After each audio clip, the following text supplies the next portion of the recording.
Um, all right. Well, hey, welcome to the show before the show, where I check to make sure everything's happening. I'm your host, Patrick Marlette, your local game guy, and welcome to Local Game Group. There's Will over here. Sup? If you joined us for F&M last night, it was two very long games, but once again, I nearly took 2 dubs. we demonstrated the power of the One Ring. Although the first game was stick fingers, but it was weird. Like the way those final turns dissolved. Like I feel like we all had our own forms of interaction outside of me. I was SOL, but it just didn't like culminate to stopping you, even though you were broadcasting. You were broadcasting that win. Like, what do people do, though? Because they're like, well, if I use my force of will here, I feel like I'm just king-making because he's just going to go off on the next turn again. And I'm like, yeah. Well, that's my thing, though. Like, he could have deluged. I think if he deluged, I was fine losing Oswald at that point. I feel like if the Teferi resolved, I probably would have won, which I wouldn't have minded at all. If he had the opportunity to stop you, which he did. You would have drawn 7 cards though, so you might have like had solutions for me, but that's interesting. I don't know. Then and obviously the second game, man, that was like just a real without That always happens when I play Arkham and I actually start doing my thing. Yeah. It's terrible. Well, it's difficult to juggle, especially my head was in like 2 different places, but the thing that really bugs me is I had play lines available that I just wasn't considering. You guys can't see this now. I have my deck splayed out in front of me, so all my artifacts based on CMC. I'm trying to find flex spots I can rotate out. I might even just take a land out, because I got to tell you, those final ring draws were horrible. Like draw of 7 where 5 of them are lands. I'm like, I can't have this happen consistently. It's very bad. It's also like, oh, what's your curve? Yeah, I play a 2-drop and 3's my high end, and I cheat in all my forecast things. So do you really care about having a ton of lands? I mean, just to get a consistent. Sometimes you'll get that hand where it's like the Monk's Diamond is useless for several turns, right? Or sometimes you'll just miss a land drop. I've started plenty of games where I just didn't have a land drop in fast mana, and it's usually. I know, maybe I should just take a Urza Saga out for a land tax. I don't know. I'm super iffy on Urza Saga, I gotta say. I gave you like that whole list of pseudo draw effects in white, and a lot of them were like the fancy find land cards in white. Because I know there's a couple that people highly recommend, and I'm like, they're not bad actually. No, I mean I still have like a really nice copy of land tax. I also have Tithe. Tithe is quite good. If you need lands, if you guys don't know what Tithe is, I'm just put it on the screen. Oh, hey, there you go. A little sneak preview of what we're doing today. But we have Tithe, not Mana Tithe. Yeah, OG Tithe. Yeah, search your library for planes. If an opponent controls more lands than you, search your library for an additional planes card, reveal those cards, and put them into your hand. Honestly, I might actually just put Tithe back into this deck. Yeah. Tithe is good. Like Tithe and land tax might be fine, and you can get rid of lands for them. I guess the only reason I wouldn't want land tax necessarily is because it's something to add to a dockside count. But is that really the end of the world? Patrick, really. Patrick, your entire deck adds to a dockside count. I know. It's really an argument.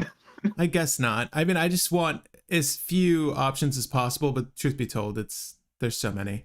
I guess pulling 3 would be better.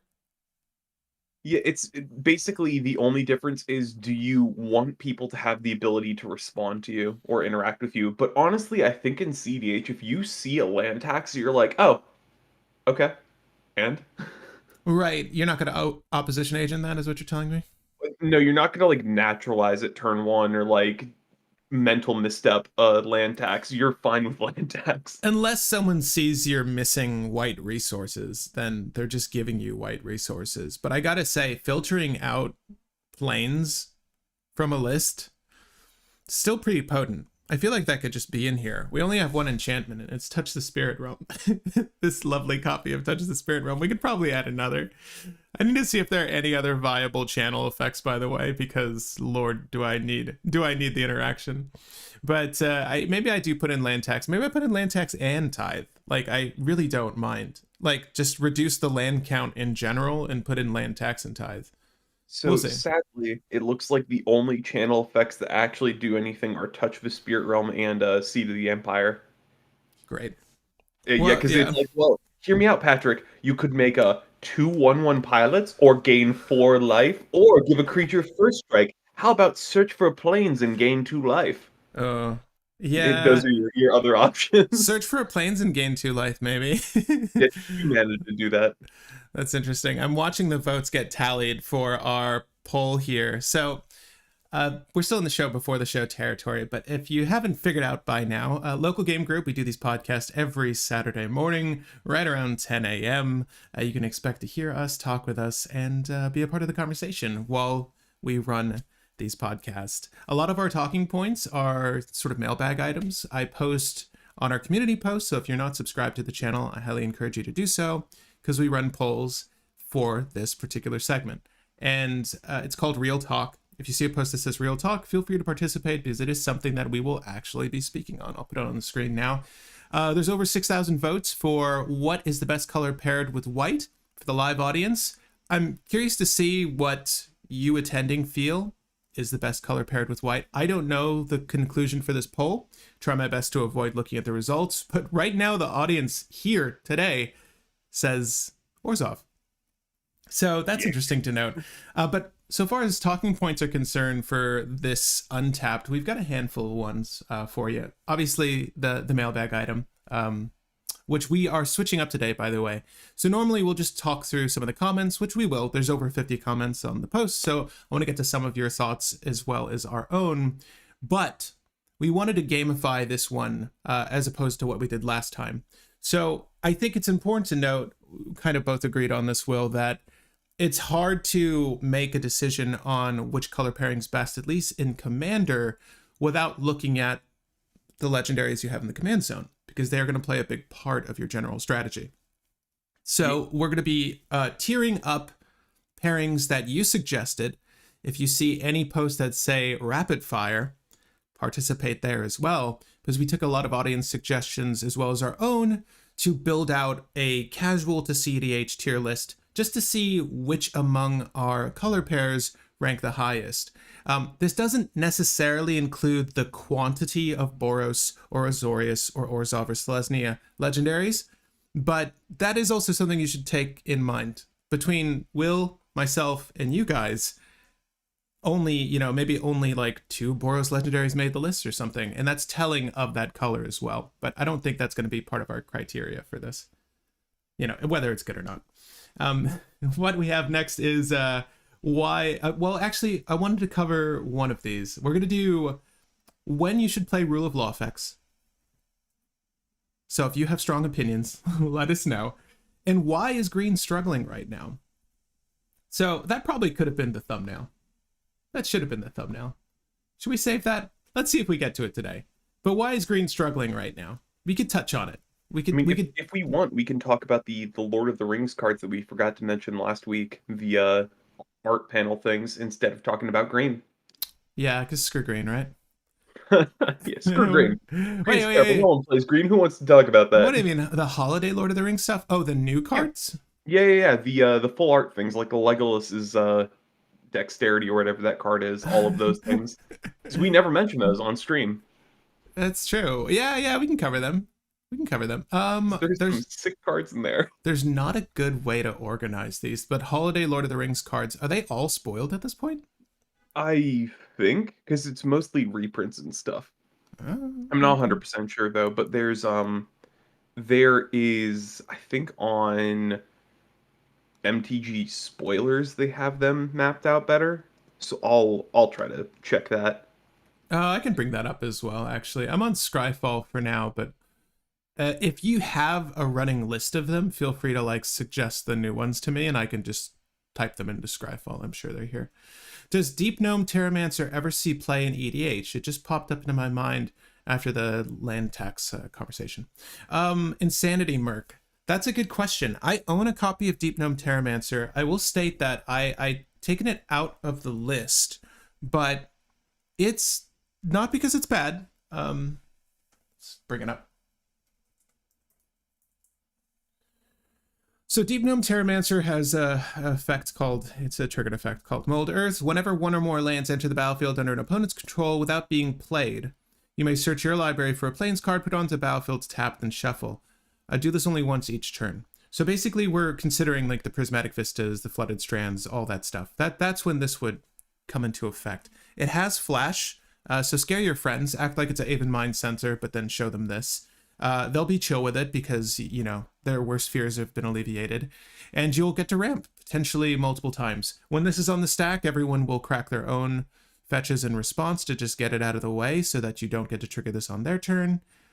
I don't know how many lands you'll effectively get out of this. It's funny, I ran it in Oswald for a long time. I never drew into it. Or maybe I did, and it was never playable necessarily.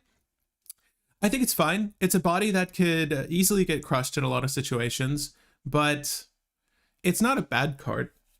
I don't know how it stacks up to Tithe or Land Tax. Like, Will, what would you prefer in a list that's exclusively white? Would you almost solely go for your Land Tax or solely go for a Tithe? Or would you consider Deep Gnome Terramancer in what situations as well? It depends on what you're looking for in the deck. If you're playing something fast like Oswald, I think Tithe, Land Tax, those type of things are a bit better than Deep Gnome Terramancer. I ran Deep Gnome Terramancer in Abdel for a while because I want to get to 5 mana, and Deep Gnome Terramancer helps with that very much. So it really depends. Do you want to just get consistent land drops, or do you want to ramp out? And I feel like Deep Gnome Terramancer is a lot worse right now because it is much better when green is played. Yeah, no, I agree with that. And green right now is just not played. But again, a topic we're not discussing. We'll cover the Lord of the Rings stuff today.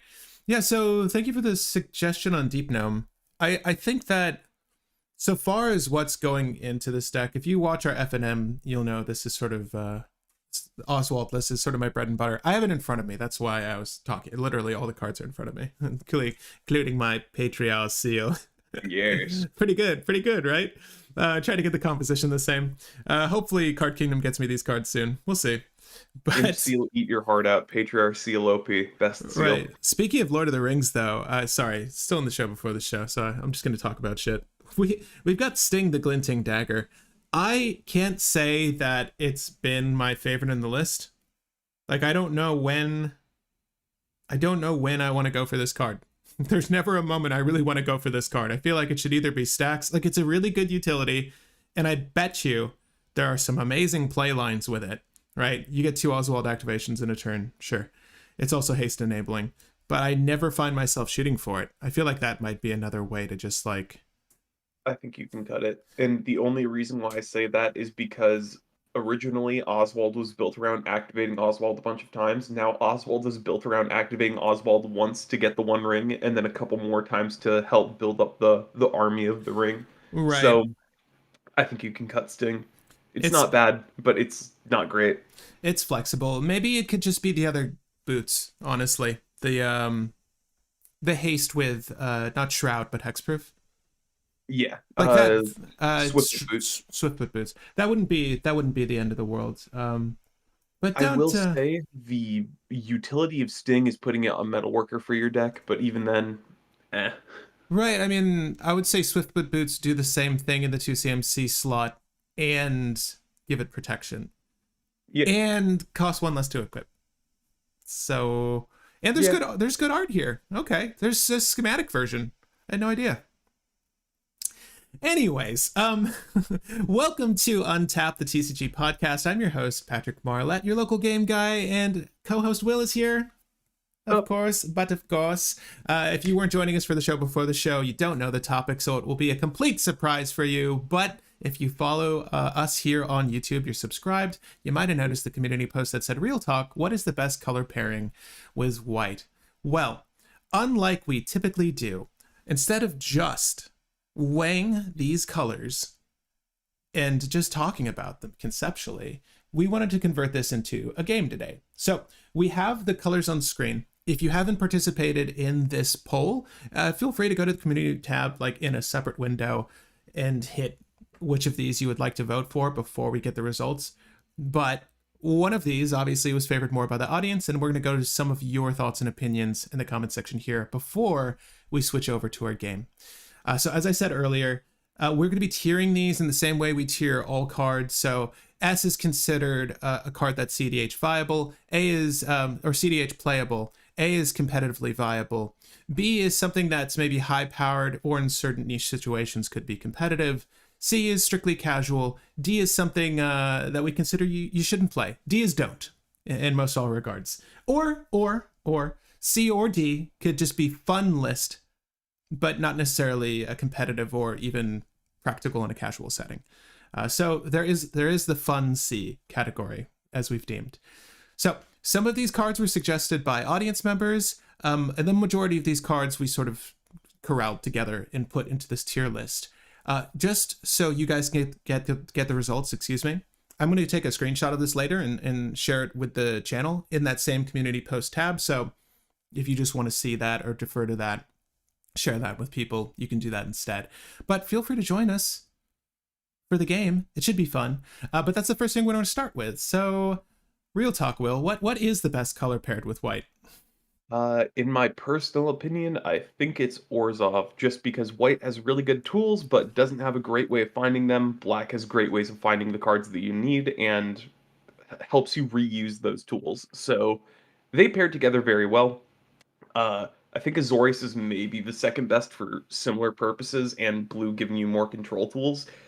I'm not the biggest fan of Selesnya and Boros, but there are some good Selesnya and Boros decks, so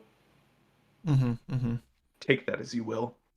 It's interesting. Yeah, well, okay. Actually, before we begin, I always forget to do this, but I'm gonna do it now. If you guys enjoy the content here on this channel, I'll highly encourage you to like this video, share it with someone. We definitely want to get more of a community built around our live streams so that we can have more conversations with you guys. I feel like our general insights are okay, but with you guys, the conversation's even better. So definitely share these. It helps a lot. And if you've enjoyed the shorts, let me know. I will continue to crank them out if so. And if you want to interact a little bit more, join the Discord. Yeah. Oh, that's hidden. That's secret. I need to put the secret. Keep it safe, much like the One Ring. Yeah. If you go to an old video, I think the Discord link is just there. But I'll put the Discord link. I think it might be in the description here. No, I took it out.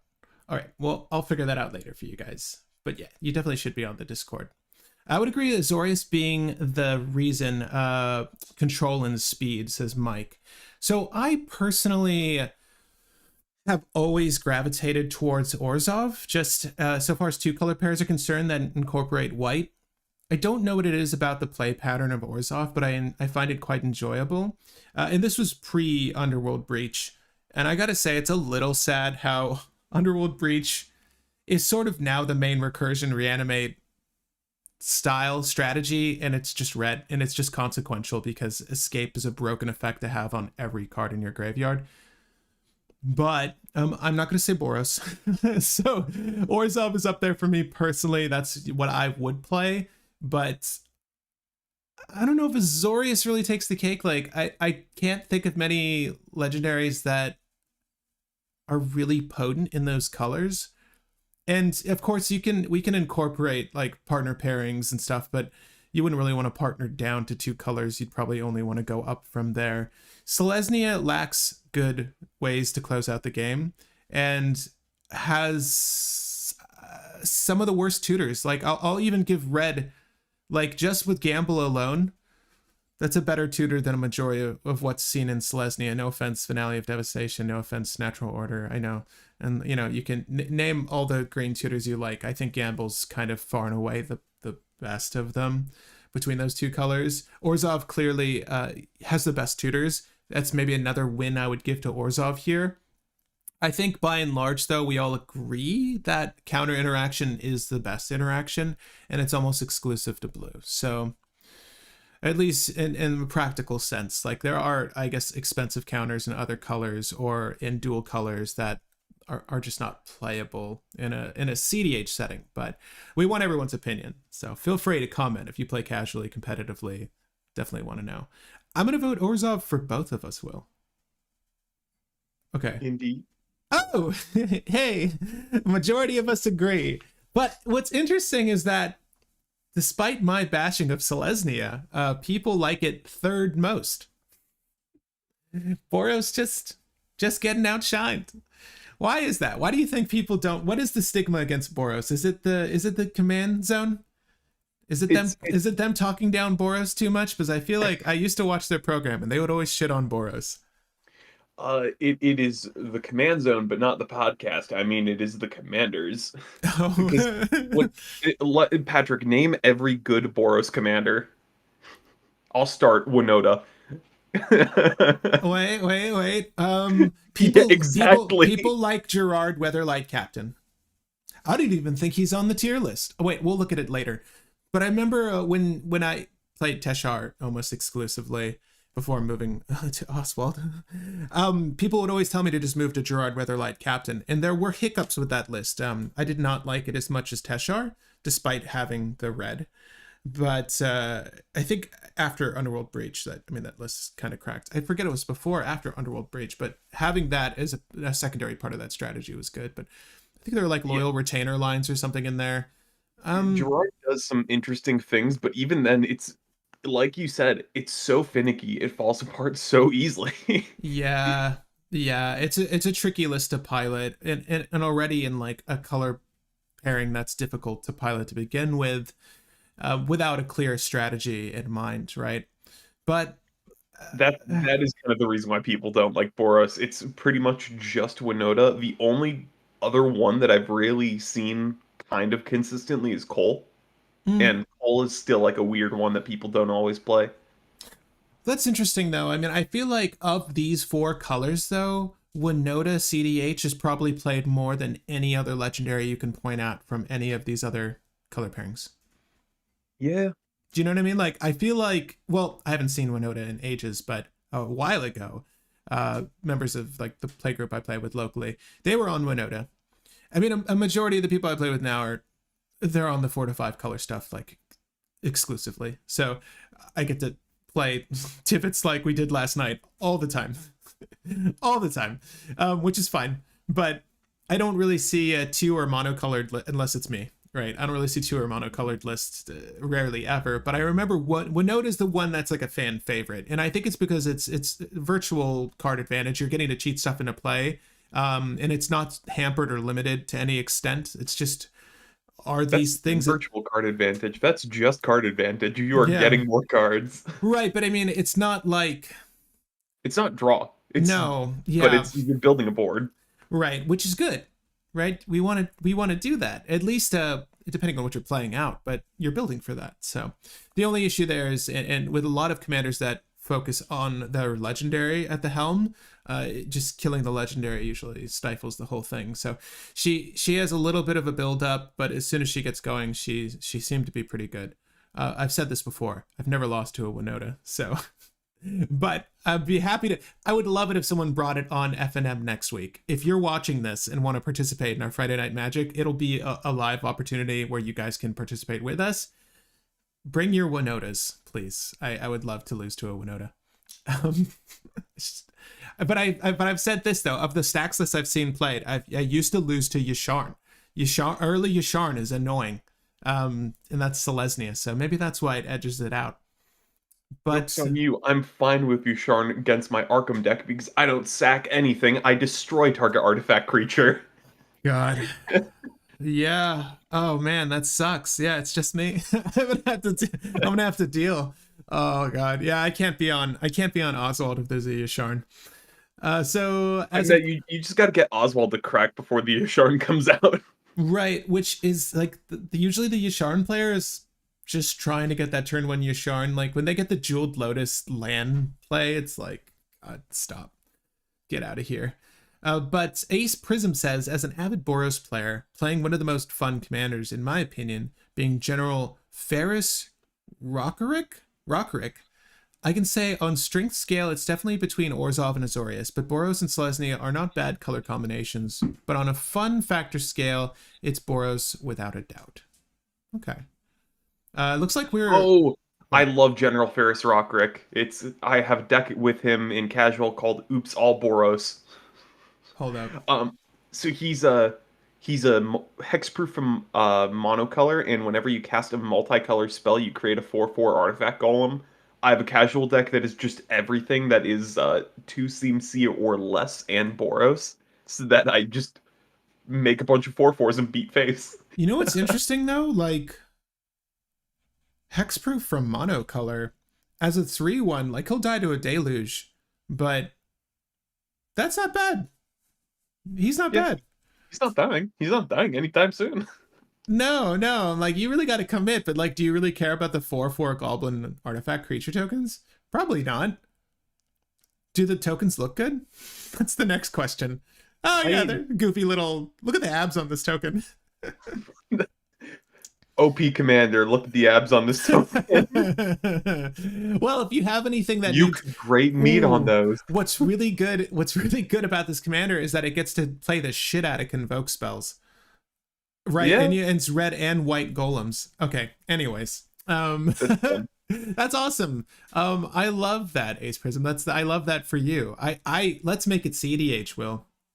Let's make it CDH. All right. Propaganda says Azorius or Orzhov both have great interaction, and they strategies they follow are solid. Azorius takes the cake for me. However, white's protection and removal mixed with blue's card draw and counters is strong. Its cards make it better control option. Yeah, I would generally say that. Azorius can wheel away cards in Storm occasionally. Orzhov's removal and quality cards are more abundant. Orzhov has great recursion as well as token strategies and bombs. Yeah. I think Azorius does storm off more than people actually think, but it usually depends on who your commander is, because I think Will is one of the new hot storm commanders that does kind of well, and then Abdel with Candlekeep Sage can storm off. I've yet to demonstrate that in a good game. I'm waiting to find a good hand with that deck on stream. Oh, but Will's so hot right now. Will, sign of peace. Why don't you just make Will, man? No, I have Abdel, and Abdel's my boy. Abdel is my Discord icon. haven't we talked about you playing Will with Force of Will? Yeah, Will will play Will. Will will play Will and Force of Will. Anything. Willing to cast. Willing to be played. Personal. So 1996 Blue Man. Oh wow, we've got a Blue Man member who's a fan of the channel. Personal playstyle Selesnya. Actual Powell. Probably Orzhov. Stronger commanders, strategies, and interaction. Agreed. I like Orzhov a lot, and I also love Boros. Boros may be mostly turned sideways, equipment decks win, but sometimes familiarities are perfectly fine. It is for me, says Night Owl. Yeah, you should build your list for yourself, obviously. You should play what you personally enjoy, unless you're trying to win a tournament. For the glory of the Legion. Yes, I'm assuming they voted Boros. All right, I think on that note, though, I do want to get to our tier list because this might take a while. This may take a while. We'll see. Right, so as we were saying, pairings with white. We want to see if we can come to a firmer conclusion on which of these colors is better than the other based off the legendaries you're piloting, because really that's what's going to get you to sit down at the table or even considering brewing a particular list, the legendary at the helm. Am I right? I mean, I don't know, maybe on a meta level of thinking would be like, well, I need to incorporate red for Underworld Breach, right? And if I'm in red, then I should, you might build backwards that way. That's why it's easy to just do Tim Necrom. But for these legendaries and usually dual colored pairings, you kind of want to focus on your legendary to some extent. So we've got a handful here, but we are going to start with, is there a way to enlarge these? I don't think so. If you do, I've been doing like a control scroll in, and you can see the names of them a little bit better. Oh yeah. Let's go, let's do this. I'll look up the cards as we go along. We've got Lavinia. Azorius Renegade. Right. There she is. So Lavinia is obviously Azorius, as the name would suggest. She's a 2/2 body, a legendary creature human soldier. Each opponent can cast non-creature spells with converted mana cost greater than the number of lands they control. There you go. Deep Gnome Terramancer. Now's your time. Cheat in those lands for Lavinia. Whenever an opponent casts a spell, if no mana was spent to cast it, counter that spell. So if you're using something like a Damping Sphere, a Trini Sphere, or any sort of sphere, if people have to invest mana to put that spell in the stack, then that gets around this. However, any instance of like a free spell, you can just stop. So this is a good way to stop your opponents specifically from using free counters. I don't see Lavinia played enough. I would say if I did Azorius, I would probably start with Lavinia. I think she's kind of a cool stacks mander. Both these effects are amazing. Lavinia is pretty good because you can also just do a 1-card win with a knowledge pool, because that just makes it so that everyone has to cast a spell, then choose a card from exile under knowledge pool, and then cast that instead for free. And Lavinia just says no. So opponents cannot cast spells from hand. Right, and just so people, is there another new card that also works in the same way with her? I forget. I think there might have been something, but I don't believe so. One thing that, what is it called? There's an enchantment that works similarly, and it's if an opponent casts a spell, you can reveal the top card of your deck. If it's the same spell type, you counter that spell, and they cast the card from the top of your library instead. But that one's not as good. Yeah, knowledge pool is what you want. Yeah. I'm getting a little bit of an echo, Will. I don't know why that is. Is it me? Sorry about that. No, I can reduce my volume because that should hopefully. Yeah, there we go. So this is what probably just my earbuds were a little bit too close. Gotcha. This is what Will was referring to, though. So that's the 2-card combo with Lavinia. Obviously, if you see this on the stack, stop it. It's interesting. Does she have any other good closers outside of knowledge pool? Like if you fail to resolve this or it gets exiled by, what is it, force of negation or something, what do you do? Just normal Azorius things for the most part. Like that is kind of really it. Would you do Isochron Scepter lines? Like you got to have something to close out a game. I think it's usually try to do Isochron and then make infinite mana and play into something. It may also be Heliod Ballista. Okay. That kind of thing. Yeah, no, I like Heliod Ballista. Azorius has a hard time, or not. Yeah, no, Azorius has hard times finishing off games still, unless you have a commander that specifically finishes them off, which is kind of the problem with Lavinia. So where does she go? I would say A. I would say she's A rank legendary. Like just by herself, she is really good against a lot of strategies. Like early Lavinia, which is not difficult to do, is really good. Yeah, I'd say like A or B, and the only reason I'd say B is because your win isn't even a win. People will just play their commanders from the command zone, so it won't be countered, and then they'll just start beating you down until you're dead. Right, so you have to find a win in like 3 turns after locking people out, usually. Sometimes a bit longer. Right, otherwise it goes to player removal. I mean, that's usually the case with a lot of stacks lists. If you happen to be playing a stacks commander and you're attracting a lot of hate, don't be offended. It's just because your opponents appreciate your strategy. I would say that I would give her an A. I'll go with you on A. I still think she's strong. I think she'll get progressively better if there are more options outside of knowledge pool, better ways to close out the game that are easier to tutor. I will state though, like you were mentioning, the Heliod Ballista combo, Heliod himself is an enchantment, right? Hold up. Is he? Am I lying? Heliod's an enchantment. Right. So like you could find both of these easily in these colors, fortunately, and I'm speaking specifically of this one right here, Heliod Suncrown. So legendary enchantment creature. So that's a big benefit because a lot of our white tutors can find this, and then obviously we have blue to help find our artifacts. Plenty of blue tutors for artifacts. So it's not like we don't have good ways to close out the game.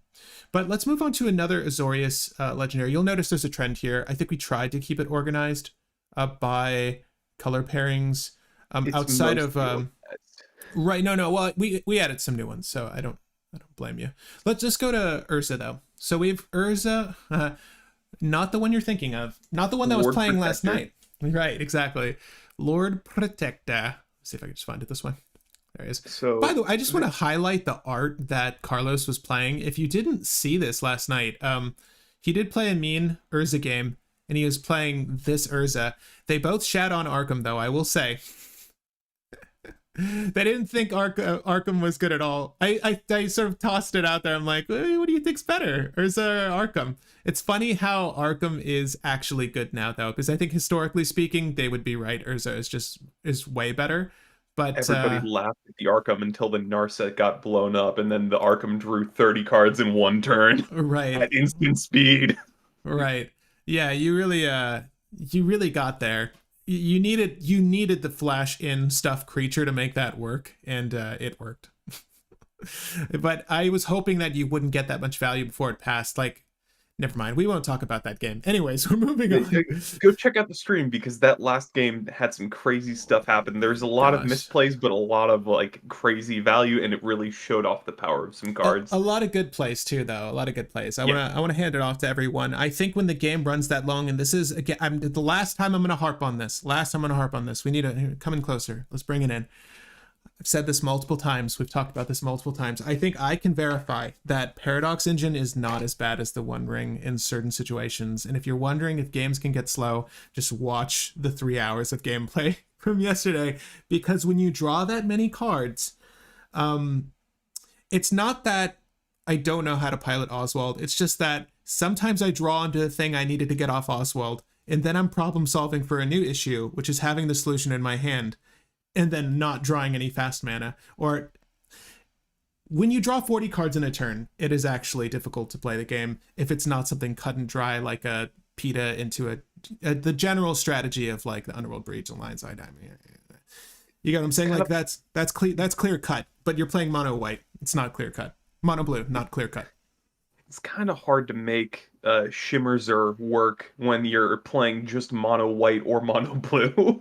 Exactly, precisely. It's funny, and I don't think that's gonna get easier with time. I think like you just need to ingest what your hand is giving you and problem solve from there. I tried to pilot through my turns as quickly as possible. I had other reasons I needed to close out the stream, but I am a little annoyed that I neglected play lines and combos that I used to do all the time, and that really aggravated me, especially when I had the Rings of Bright Hearth out. I'm like, what am I doing?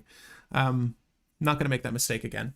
Urza, Lord Protector, for a generic and Azorius. Legendary creature, human artificer, 2/4 body, artifacts, instants, sorcery spells you cast cost 1 less to cast. That's pretty gnarly. And just like the Urza before him, of course he would have just a generic ability. For 7, though, a little bit more expensive. If you both own and control Urza Lord Protector and an artifact named the Mightstone and Weakstone, exile them and meld them into Urza Planeswalker. I don't know if people actually go for the meld, Will, and maybe you can tell me. They run it, but it's not like the game plan. Okay. But otherwise, this is another Azorius control leader kind of doing the same shenanigans, except it's they're easier to do. And your game plan for this one is Sensei's Divining Top stuff, because your commander is the Sensei's Reduction. So you just need to find Sensei's and find Forge or Reality Chip. I'm sorry. And you're in blue, so Artifact Tutors. I do want to mention Boromir. Someone mentioned Boromir in the Lord of the Rings. Which Boromir are you referring to? The Lavinia Boromir. Got you. Should we put that? It's fine. We can look at it maybe after we go through all of his. It's mono white. It's just that it does what Lavinia does, which is why people brought it up. Oh, thank you. And the people are mentioning mass land destruction. Yeah, and that's to stop people from just beating you down. The mass land destruction is like, it is definitely a thing. My issue with it is it'll buy you some time, but until you have your combo set up, it's kind of pointless. And if your opponents already have their commanders out, it's kind of pointless. Right, but I like the idea of using Ravages of War. I'm fine with that. And Wizard says unban Paradox Engine. Thank you.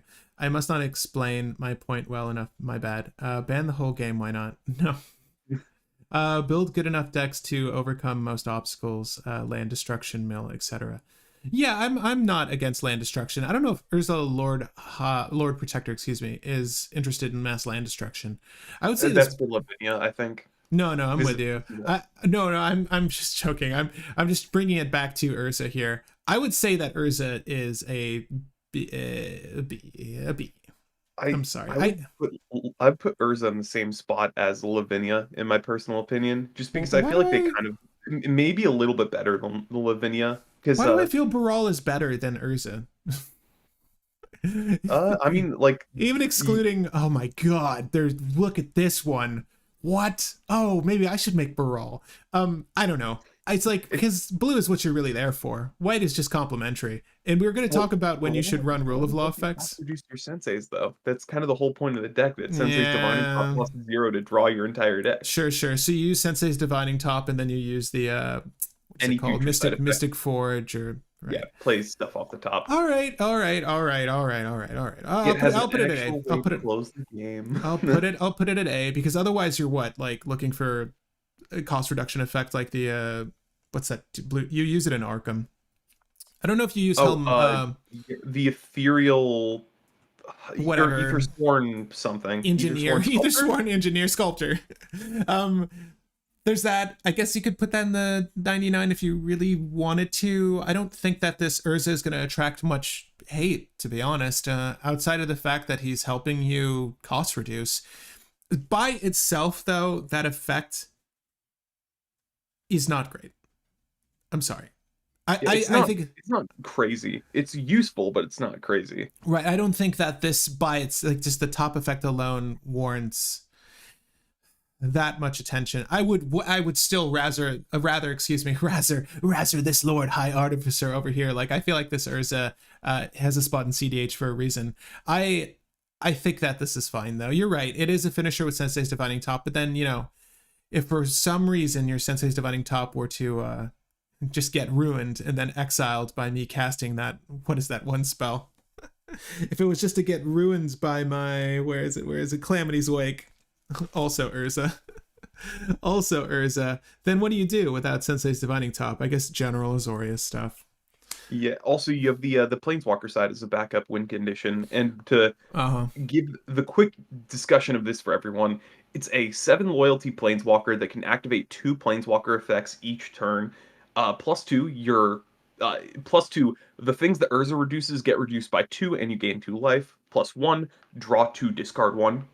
Mm. +0, make 2/1/1 colorless artifact soldier tokens. -3, exile target non-land permanent. -10, artifacts and planeswalkers you control gain indestructible until the end of the turn. Destroy all non-land permanents. So yeah, backside of Urza is just control the crap out of the game because you're just exiling permanents and nuking the board and drawing cards and reducing your stuff while gaining life. That is So kind if of dope. You do need a lot of mana to get the ball rolling on that. Do you use training grounds at all, or are you just getting to 7? you just cast stuff for cheaper off of Urza to ramp faster, Okay. because Okay. your Arcane Signet is just one colorless and then it One taps for for one. whatever color. Yeah, that's not bad. We've got up next Heliod. This was also suggested by the audience. Heliod of the Radiant Dawn, I believe is his full name. I'll Yes. just type in Heliod though. So we have another Azorius legendary to go through, and he is right here. So this is a new one. We were all pretty hyped when it came out. But Heliod of the Radiant Dawn is 2 generic double white legendary enchantment creature god, 4/4 body. Enters the battlefield, return target enchantment card that isn't a god from your graveyard to your hand. Oh, not quite as good as a Nyxia. But 3 generic and a Phyrexian blue, transform Heliod, only at sorcery speed. So not too much to do this. You may cast spells as though they had flash. Spells you cast cost 1 less to cast for each card your opponent's drawn this turn. So when we covered this card, we discussed it being a really good wheel commander, obviously. Doing a little bit more than Urza. What do you think, Will? I would put it probably A, maybe B. The only reason why I say B is the cost to flip it is kind of insane considering the fact that you have to play it then pay into it. And Mm-hmm. Ernesto kind of summarized it pretty well, where the biggest blowout you're going to see on this card is that you play the card, then you try to flip it, and your opponents kill it in response, and you have to replay it from the command zone for 2 more, and then try to reflip it again. And that is such an insane amount of mana that you're probably not getting there a second time. I'm going to be honest with you. I think that this without the protection like the other gods have, like it being an indestructible god, not being a creature. If it's, you know what I mean? Like Heliod Suncrown is good just because it has, it's sort of impregnable. It's the same reason why Tivit is playable at all, if I'm to be honest. It's the fact that it has Ward 3. It's just difficult to remove off the board. And that's why it is counter fodder. And that is why some people are suggesting Cavern of Souls for that card. I get it. It takes so long to get there. People will have used their counters on other actual issues before Tivit actually lands. But it's the same issue there, except those have protection. I would say that this is a B. Yeah, I'd agree. It's like firmly a B for me. And then we have Rafi. Is that what this is? Raf? Yeah, Wrath Weatherlight Stalwart. Very underplayed commander, in my opinion. And Okay. I love this man's. So, for those who don't know, Wrath Weatherlight Stalwart is a 1 white and 1 blue for a legendary creature human wizard with 1 power and 3 toughness. Whenever you cast an instant or sorcery spell, you may tap 2 untapped creatures you control, and if you do, draw a card. You can pay 3 white. Creatures you control get +1/+1 and vigilance until the end of the turn. Wrath is really good at drawing cards and is really good as an outlet because you can just make your board +infinity and swing out, and you will be able to cast a counterspell, tap some of your creatures, and draw cards. So your stacks game plan is pretty good. What is the Village Bellringer line? What is the line? Well, for Village Bellringer, I think it's like Village Bellringer Displacer Kitten with Dorks, but the thing that you really do is Isochron Scepter Dramatic Reversal, because that gives you infinite mana and that lets you tap your creatures infinitely to draw your deck. That works. Yeah. Yeah, I mean, you may tap 2 creatures if you do draw a card. That's interesting. So obviously it's some variation of instant sorcery storm. Are you using hate bears to accomplish this, or what are the creatures? It's usually just hate bears, Esper Sentinel, Drannith Magistrate, Thalia, all those kind of things. You're even fine with using Rule of Laws in this deck because you're okay with just going throw counterspell against your opponent's 1 spell per turn, tap 2 of your creatures, draw a card. Like it's not insane, but it does work. It's one of the 2 creatures. All right, so it's one of the 2 creatures that could draw. It does have an outlet there. There's no evasion attached to it, mind you, so you will need to get through some things. But if you've completed an Isochron Scepter line that is, you know, it's Isochron Scepter Dramatic Reversal. Dramatic Reversal is going to untap all your creatures. So like Will was saying, you are technically casting the spell from Isochron Scepter. So if you have the 2 creatures in play, you will effectively draw your deck.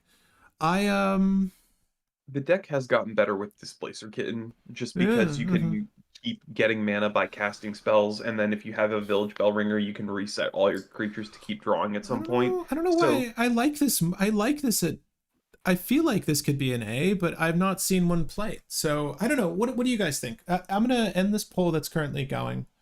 Yeah, Where do you feel Raph fits? Because looks like the audience viewing live also agrees with us on Orzhov, but Raph, is he S tier? Is he B tier? Is he A or B? I'm not gonna say C. I think he's definitely better than C. But what do you guys think about Raph? I'm having a tough time grading this one. Genuinely, I think that Raph, like you're saying, Will, Isochron Scepter Dramatic Reversal, it's still a thing. And then you just win the game by playing Thassa's Oracle. Yeah, right? Like that's you can do Thassa's Oracle, or you can just play a couple creatures, give them haste with something, and then make them infinities. Because he's an outlet. He's an infinite mana outlet if you need that. Yeah, I'm kind of with the audience. I don't want to steer the ship any direction. Let me know where you guys feel, and then we'll put it there as soon as we're done with the next one. So we're moving on to Will Scion. So Will is one that's been getting a lot of attention, obviously, as his sister has, because it's just the hottest, latest stuff. It's the newest to the market. Get your singles now. Use the affiliate link in the description. Or not. It's up to you. But Will, I'm just going to pretend we all know what this does. You gain life. Your spells cost less. White and blue spells cost less. No restrictions there. All right. have a hard time grading this because I've tried brewing it, and there are not really great Azorius life gain effects in the game right now. The best use that I've seen people say is Approach of the Second Sun, Right. and I think that that's interesting and good. I just have a hard time with Will. He like there's probably a storm strategy somewhere, and you can probably get there with something crazy that I'm not seeing, but it feels so clunky. Is Approach of the Second Sun instant speed? No, it's a sorcery. Eh, But the idea is that you can use Approach of the Second Sun to gain 7 life, and then you right. can tap Will to reduce stuff by 7, and then you can cast like freaking what is it? Pull from Tomorrow to draw 7 cards for 1 blue, and then you redraw Approach of the Second Sun and replay it for 1 white. I think it's it's a cute strategy. And I mean that with no offense. I think that's a lot to get to. I agree with you on the life gain aspect. Like, if this was as easy and as consequential as you losing life in a game, it would be outrageous. There's far more ways to lose life. Maybe not necessarily in Azorius, but I would need to research that. I don't know. I think it's fine. I would say that Will, you know what? Just looking at the two, I feel like without having to try too hard, you can do more with Raph than you can do with Will. Is that Yeah, fair? because Raph lets you draw cards consistently throughout the game and does have a couple different things you can do for infinites. So Raph is useful, whereas Heliod I'm not, or not Heliod, Will. But with Will, you have to play such bad cards to start up your line. I'm gonna say that Will's a B, Yeah, I agree. right? And with that, I'll go ahead and close out our vote on Raph. It looks like we're all sort of the same mindset here. Raph is a B. 9% said S tier. That had to be like one vote. I'm curious as to why, unless you just wanted to shift it in a funny direction.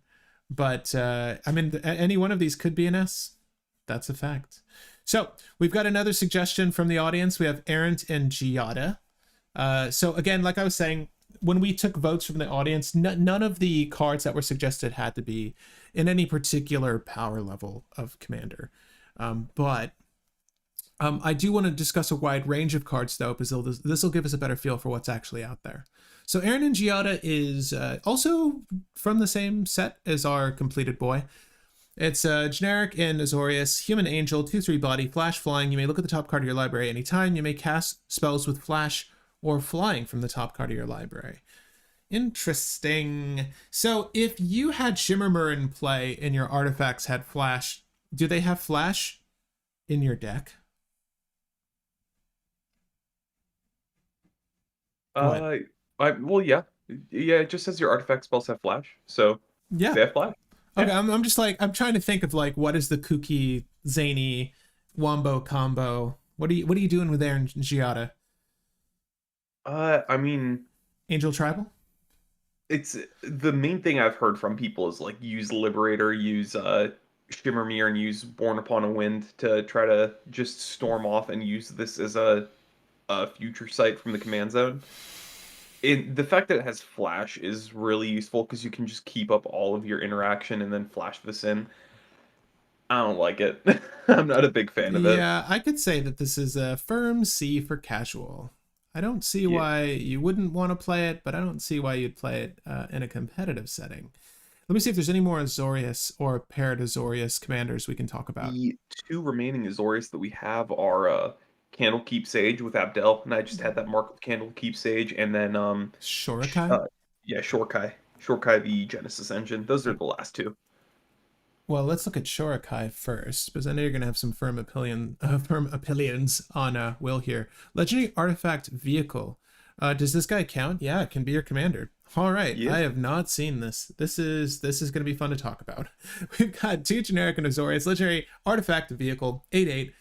It's crew 8. I think we should start with crew 8. This obviously can be your commander, and that's how we're looking at it today. You can pay 1, tap it, draw 2 cards, then discard a card. Create a 1/1 colorless pilot creature token with this creature crew's vehicles as though its power were 2 or greater. 2 or 2 greater. Yeah. So it's it 3. Cruise for 3.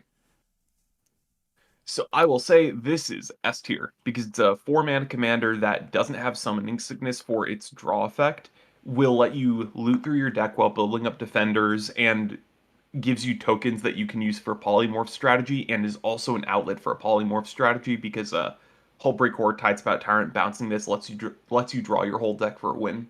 So this is a really good commander. This can do so much, and it's just a very clean line. So Whoa. honestly, Shortkai's probably S. And someone mentioned this, Mike mentioned this in chat. Shortkai Intruder Alarm is insane. What? Yeah, Guys, because if you crew this, hold you on, hold can on. Well, okay, well, I'm gonna take your opinion, obviously, with the most salt, but Shorikai. So S or A? It's S. It is easily S. And reminder, S does not mean that it's like a broken thing. S just means that it is like a very easy CDH commander. Like you would not blink if you heard that this was a CDH commander. All right, so yeah, Mike agrees and says Intruder Alarm Shurikai. Not many vehicles that can be a How many vehicles can be a commander? I was so annoyed because I found out like after the fact during the Commander Masters that they were going to make a black partner vehicle as like you could run it as one of your Ooh. commanders. I was so annoyed that they didn't make that. And I'm like, that All would have right. been so cool. Can you make this, Will? I want to play against this. Shortcut? I want to see if it's good. Yes, I want to play It against this. it is very much good. Shorkai is just sitting there controlling out the game, keeping its hand full because it's drawing an extra card every And turn. getting dumb block, it's not limited to the mana usage. It's not restricted by timing. It's really cheap. The draw 2, discard 1. You can even discard things you didn't need and just set up a Savine's line. Like that wouldn't be the end of the world. You can also get Unwinding Clock and then draw an extra card on everybody's turn. It's really good. Shorkai is just really good at grinding the game and really good at closing the game. It's better than Abdel. I will say that Shorkai is better than my Abdel deck. Okay. So I'm not going to act like my Abdel deck is like insane. I built the slower version. I want to see this though. Play the Armored Core. Play the Armored Core legendary artifact vehicle. All right, let's turn to the audience. I'm really curious to everyone else's opinion. I don't have a firm opinion. I obviously I play Oswald Fiddlebender, so like what's my opinion? However, I will state that the thing I pilot this list for is a turn 1 or 2, the One Ring, which I think statistically I've done like 4 out of every 5 games. Am I wrong? I feel like I get to the One Ring very quickly. But this is essentially a draw engine in the command zone of a different caliber. Obviously, it's a net 1 card because you do have to discard, but it's card quality. It's a loot effect. You're seeing the cards before you discard. You're creating bodies, as Will said, for not transmogrify, but polymorph, right? Any of the blue effects. I would say that Reality Scramble is technically the best, but for Tidespout Tyrant, it doesn't matter that you hit more targets than just creatures. I think that this is no one gives a damn about crewing this, right? Can we just get that out of the way? We don't really care. And like you only crew it for Intruder Alarm or in case the game is slowed down to such an insane extent that you need to just beat with an 8/8. Right. Well, yeah, I guess you're right because it needs to be a like type to Intruder Alarm, or it needs to be a creature to Intruder Alarm. Intruder Alarm just says untap all creatures when a creature enters. Creatures don't regularly so untap. the consequential pilots that crew 3, you only need 3. You only need 3, and then that's enough to do that. Huh. Wow. Okay. Yeah, I like it. I'm gonna say it's S tier personally. I agree. Of all the Azorius legendaries we've talked about, and I somehow missed this one. I can't believe this went over my head. This is a really good card. I am so glad that this was suggested. I don't think people play Shorikai with Intruder Alarm and CDH, however, but Shorikai is definitely a good commander. He is really hard to remove due to being a vehicle. Right. So sort of the same issue as a lot of the more evasive commanders, right? Whether it's Ward 3, Indestructible, not being a creature. You're not going to want to use your removal necessarily on this, although you could REB this just the same, right? Destroy a blue permanent. There are effects that are run in lists just to thwart I blue list in general, that will consequently hit this. I will also say this is one of the few CDH decks that can run Humility. Oh. Well, wait, what? Well, your pilots lose their ability. Yeah, but who cares? You're still drawing cards. Your commander doesn't care. I did do a funny, a little funny haha short on humility recently. I'm sorry. I think we can end this poll. We should probably move on. I'm hung up on this. I really like this. I might even build this. I'm actually really interested in. I like playing white in general in Commander. I feel like the play pattern, it just suits me well, and I've been wanting to incorporate blue. It's some of my lists, so maybe I'll screw with Shurikai. Would you guys want to see me play Shurikai in the channel? Would that be fun? I think I need to look at Intruder Alarm. If we don't do any One Piece this Wednesday, maybe I'll make an Intruder Alarm list. If you guys want to see me brew for One Piece, I'm thinking about brewing a. This is completely aside. I'm thinking about brewing the mono purple Luffy for next set. See if we can't crack that. I know it's somewhat been solved, but I kind of want to give it a go. Whenever a creature comes into play, untap all creatures. Right. Okay.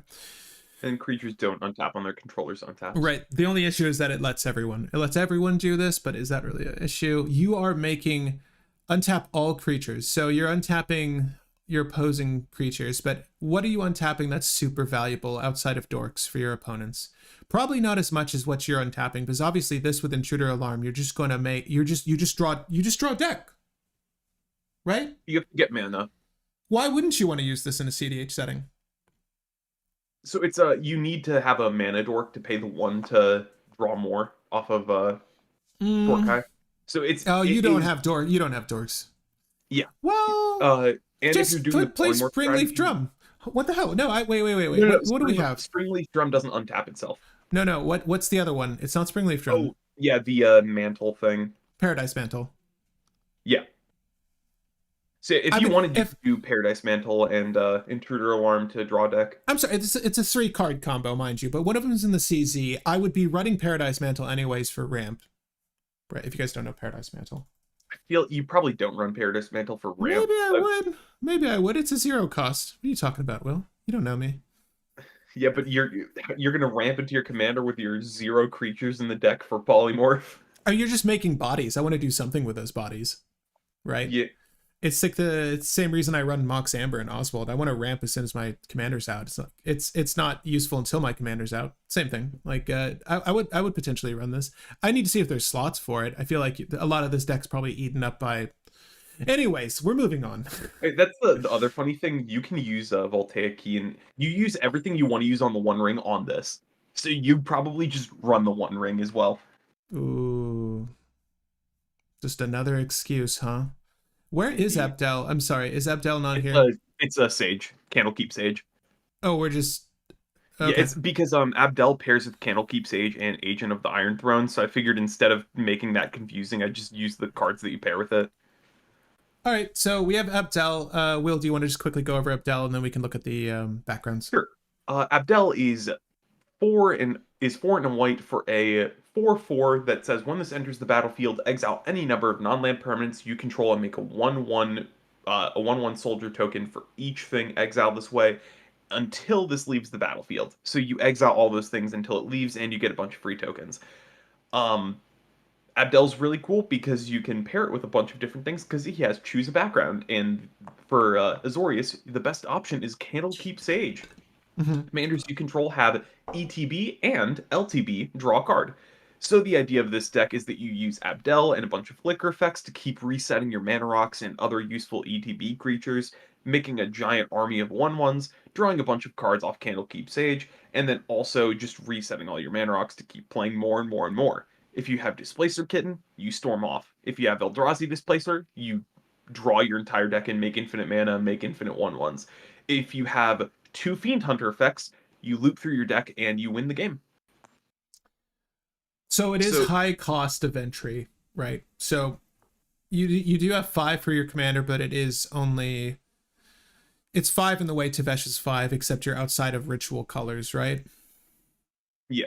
This I would say Abdel it plays similarly to the Heliod deck, but it's way more resilient because your whole deck is just ramp and useful tools because you have so many different combos that you don't really care if stuff gets removed because you can stall out the game.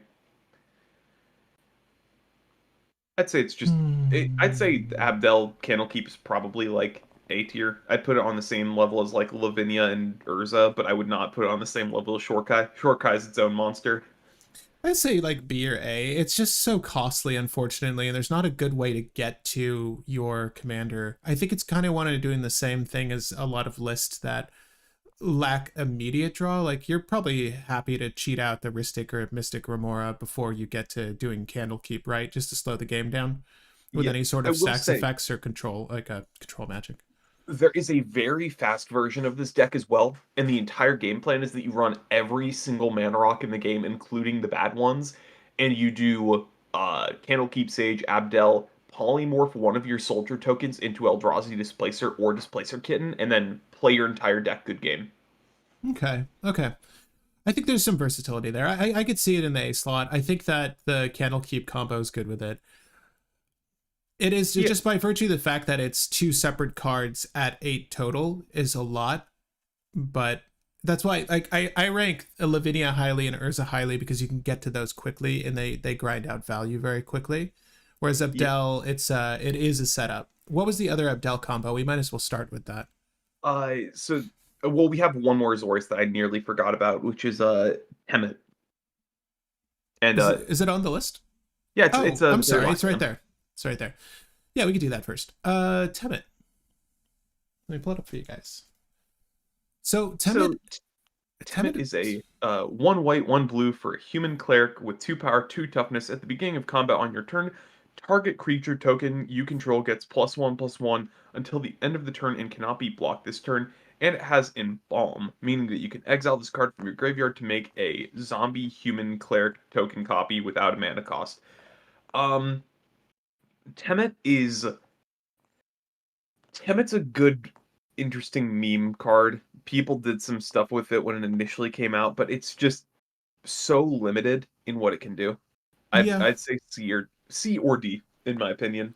I would say relative to the other cards we're looking at, it's probably a fun casual commander. But I would say D. I would play Aaron and Giada over this if you just want to have a fun time. At least you could do like some funny angel tribal stuff, or I don't know. I'm gonna say D for Yeah, Temet. Temet Sorry to goes into some decks, but Temet is not a great commander. but let's go ahead and start with what was our poll earlier. It goes, we were doing Azorius, then Boros, right? Let's try to keep it alphabetical here. Yeah, Let's do Boros. So to start us off, we have Oscar, spelled this way. So Oscar is an interesting one. I remember when this came out, we were all really hyped for just a different strategy in Boros. So for 2 generic in Boros, 4/4 Giant Artificer Vigilance, pay 1, sacrifice an artifact, target creature you control gets +2/+0 until end of turn. Well, that's a shame. You just got rid of that artifact. Well, pay X, tap, exile an artifact card with mana value X or less from your graveyard. Create 2 tokens that are copies of that exiled card. Activate only at sorcery speed. Now, the thing hampering this, and the hiccup that everyone had is like, oh, you got to exile the thing. So you are going to ultimately run out of those play lines or options. I don't know if the CDH community or EDH community at large settled on a general strategy or playline for this list. But what do you? Well, clearly the audience has an opinion on this. What are your opinions on this, Will? I tried brewing Oscar initially. I couldn't get him to work too well because he's kind of a 4 mana do nothing when he enters. Then he gets you some artifacts back from your graveyard, which is very useful. But my issue is that he doesn't have like great combos, and his value is purely based off of what you draw, and he has no way of drawing into any of those cards that you need. You can tutor for artifacts with some stuff like Oswald, but it's just very slow and very clunky compared to Right. everything else. Even with I the addition of like reckless handling and obviously gamble, you Yeah, know, it's like it's again you can make the argument like, yeah, but those are great tutors. He still has viable options even if they're discarded. I don't know. Audience feels like it's an A though. Both Mateus and Rain X. I'm curious to hear your opinions as to why. In short, if you guys can, summarize what you feel about Oscar makes it A tier, which is to suggest that it's competitively viable. I would maybe put it in B. Honestly, I don't know about you, Will. So I think it's C because like the only combos that you have for it either involve doing Isochron Scepter, Pull from Tomorrow to keep recurring things, Right. or Mirror of Fate to keep recurring things. It's just it's not great. Sacrifice Mirror of Fate, choose up to 7 face up exiled cards you own, exile all the cards from your library, then put the chosen cards on top of your library. So is the idea you would loop? You'd use Mirror of Fate to recur Mirror of Fate and whatever the other thing is, and you just keep making Mirror of Fate tokens. Mm-hmm, mm-hmm. Mike Nice says C tier for sure. Oh, if A is competitive, then he's a B. So Oh yeah. So for people who are joining in and didn't hear Right. how the tier list works, S is something that is immediately competitively viable and you don't have to think about it.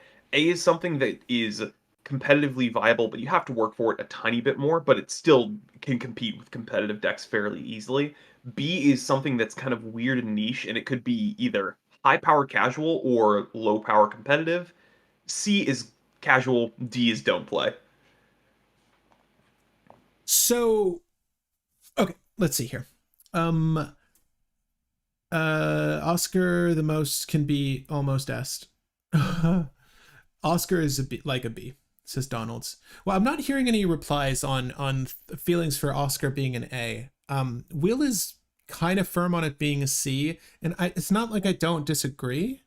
I'll go with B for it just because I've seen it be played competitively. So I'll say that it's like a good high power to low power command or high power casual low power CDH I commander. think it can be a fun C and a work really hard B, but I don't want to discredit people that are playing it. And I agree, like everything we've mentioned that's up here is either cost reducing, hampering your opponents to a large extent, drawing cards, or just a drawing deck in some instances. So and those are good things to have in the CZ. So I'm going to agree with that. I think we can move on to our next Boros legendary, who I can't read this name. Which one is this? Cole. Which one? Which one are you looking at? The guy who Oh, the it's Cole. Cole, the Cole combo deck. We made this on the channel a while back.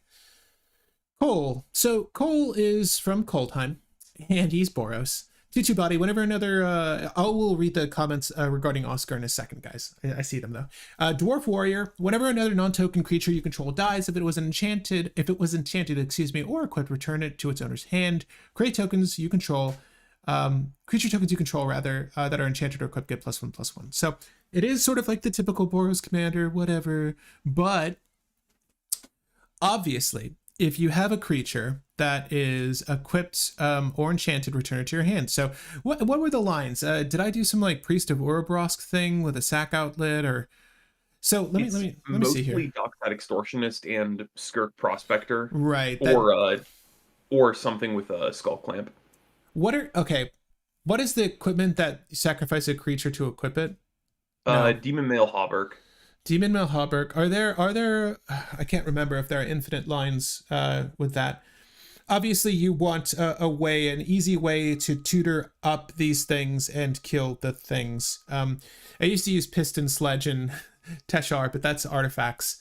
That would okay. What do you think about Cole? I forget what we did. We built infinite combos, but they were kind of hard to get to. There isn't any inherent draw. You're sort of just relying on what you're pulling. Yep. We talked about this with other ones.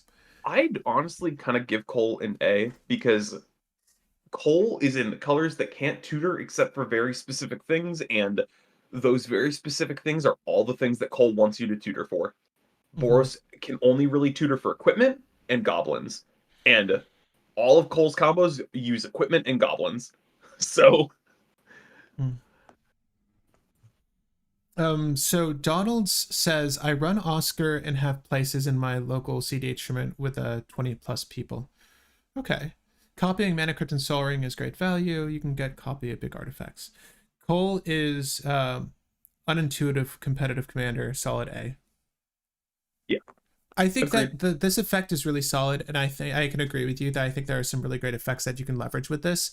I feel like there's got to be some funny Stoneforge Mystic line that you can just like hammer out. Well, the dumb thing that I see all the time with Cole is that you get like Memnite and then you get Skull Clamp and then you just pay one, draw two cards over and over and over and over and over again. I'll put it in A. Yeah. I like that. There is some cool stuff with Cole. I think Cole's it's funny, but there's more value in Cole just having Cole, I think, for sure. Then Also, Cole's 2 mana. You get him out really early, and it's not a trial to do so. I like that. I like Cole a lot. So Queen Calebin Krug. This is Urza's wife, I believe. Yep. So Or is it a Urza or Teferi? I can't remember. I think like Urza. I think it's like I don't know her story that well. I think she's referenced. Well, she was in Brothers War, so I'm just. Oh no, it's the mono red commander. I think is Teferi's wife. Kayla wondered if Urza's repair of the music box was a display of affection or just of skill. I'm gonna say that they're married. Does he love me or is he just flexing? Or is he just flexing? Is Mirrorbox? Okay, we're not looking at that. We're looking at Queen Caleb and Krug. All right, so this is one that I've been told or asked to make on the channel quite a bit. I've never gotten around to it, but I have looked at her. Don't get me wrong, I've looked at her.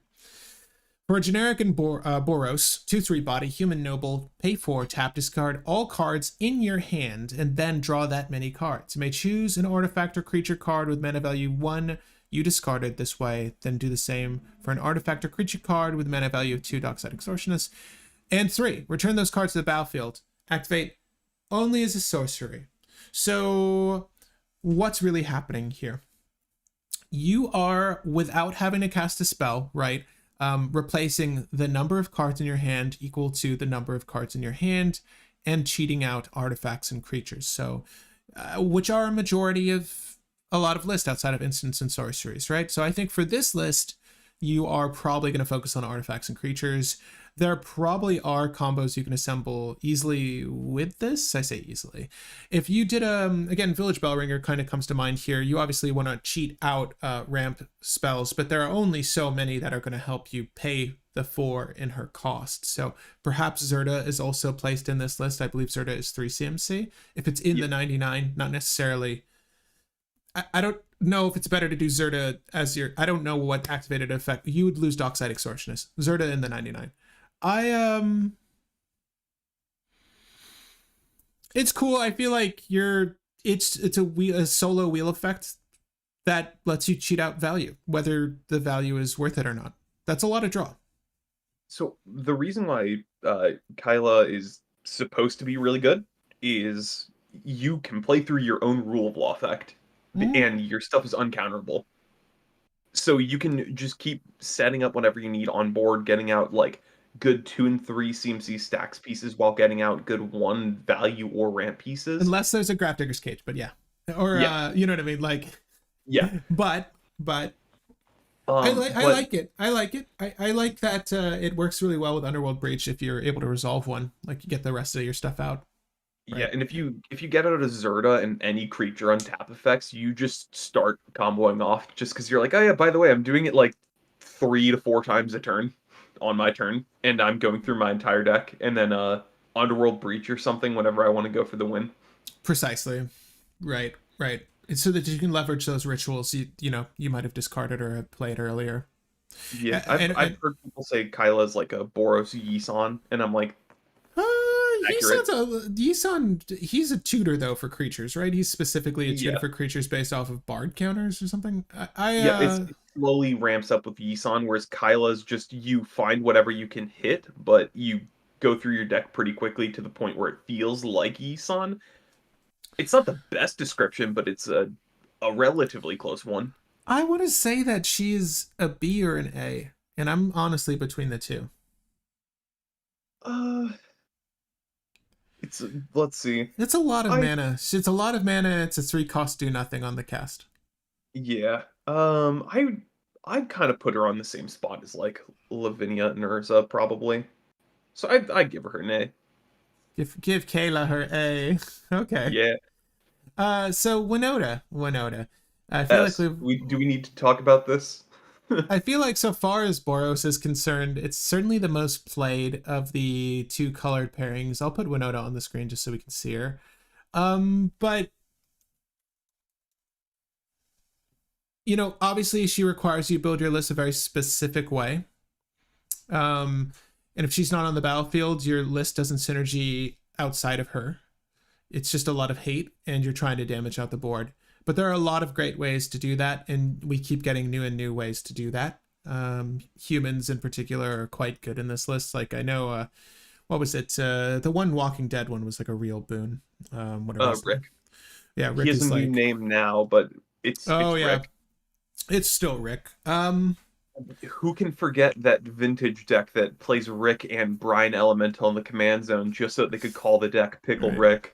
Yeah, that's so good. Yisan is easier to untap, but I can see the comparison. Solid A. Winota is an S. Like so far as the effect is concerned, like you cannot discredit how. Look, search the top 6 is like really deep. Per every single non-human creature attacking is a lot. Like there's no way you can discredit how effective this ability is. It's just getting there, and these colors can be a little tricky sometimes, but these are the right colors to support this type of effect because there are so many good humans in these colors. So and a lot of those humans can make you non-humans, and then a lot of those non-humans will stall out the game to let you play Winota after she gets removed. So it's kind of everything on the deck makes the deck function well.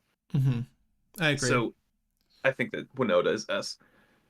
Winota is the deck that I play when my group wants to keep playing but have mentally checked out. CDH, that is, says Mateus. Yeah, fair. I can respect that. You just want to go, I swing, let's see what it hit. Okay. Yeah, here are 4 things.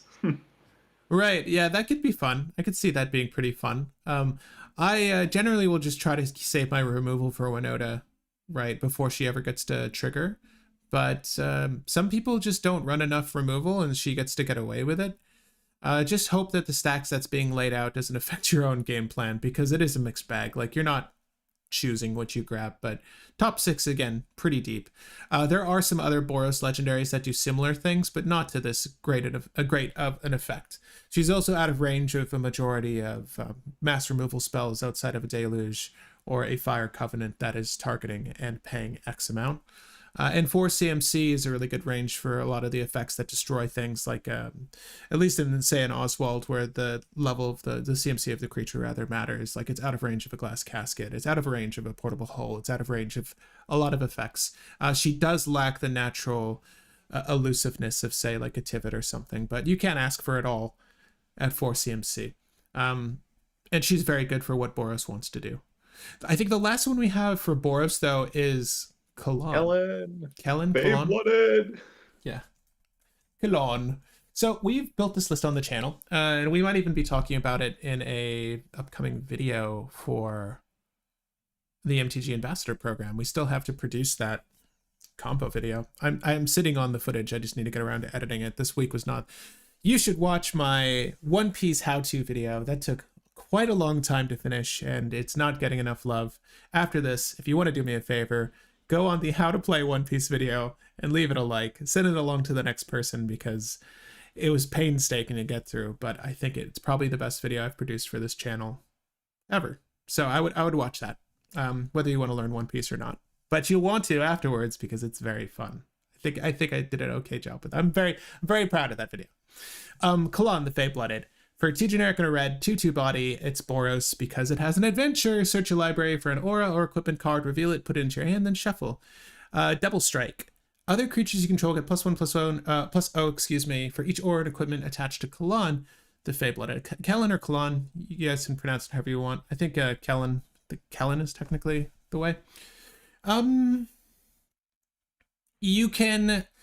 I think the general philosophy we had when we brewed this is that you kind of want to mulligan to a hand that has one of your combo pieces, and then you use Kellen to find the other. So yeah, an untapped creature like Loyal Apprentice, not necessarily untap, I'm sorry. In this situation, Loyal Apprentice is going to be a token generator for hasty Thopters.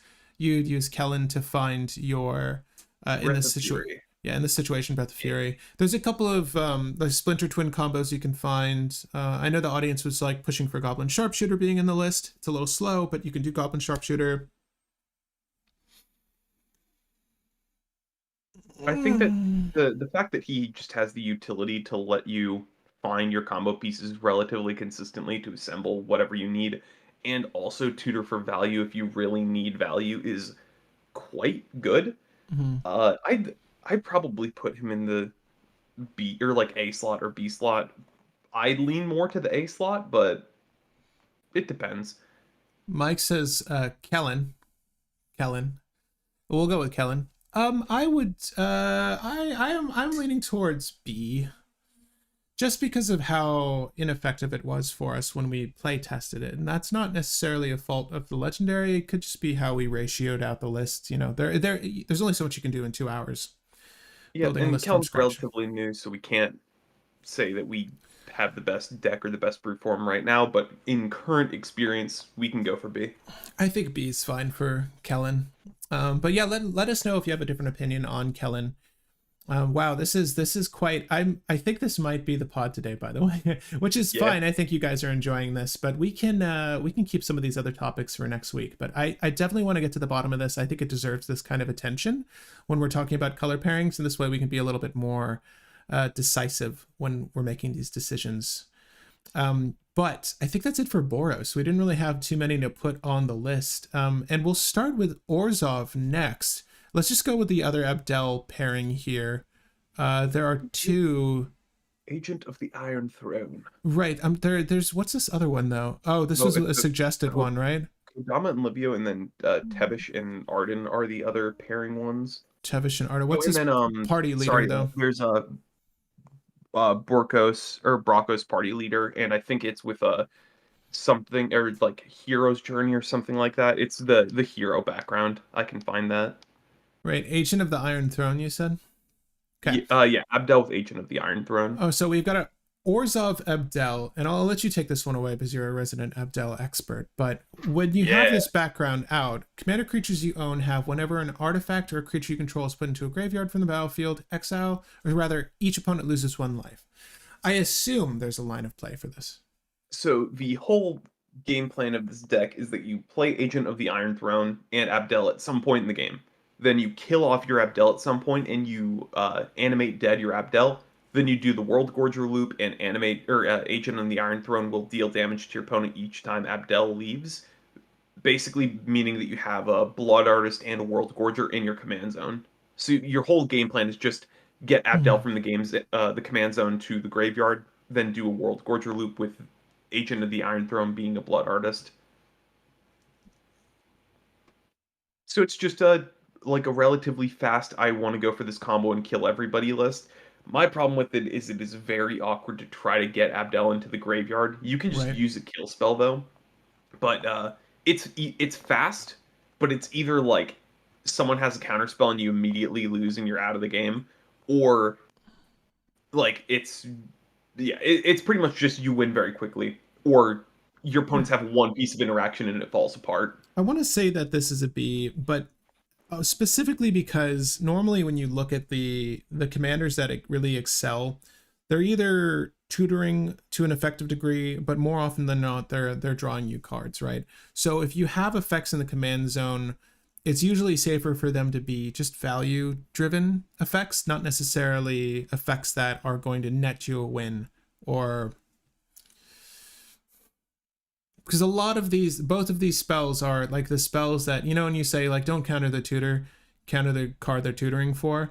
These are like the effects that the person would be trying to tutor for, or has like drawn into with their PETA or whatever, like their Blood Artist effect to finish off their aristocrat kill combo. Or these are the effects that you would want to counter, and you have them sitting in your command zone. So it's like it's going to draw a lot of attention when you go to make plays with them. Obviously, you know, you might just put out the Abdel earlier to whatever, and then like you were saying, you can have it, you can kill it.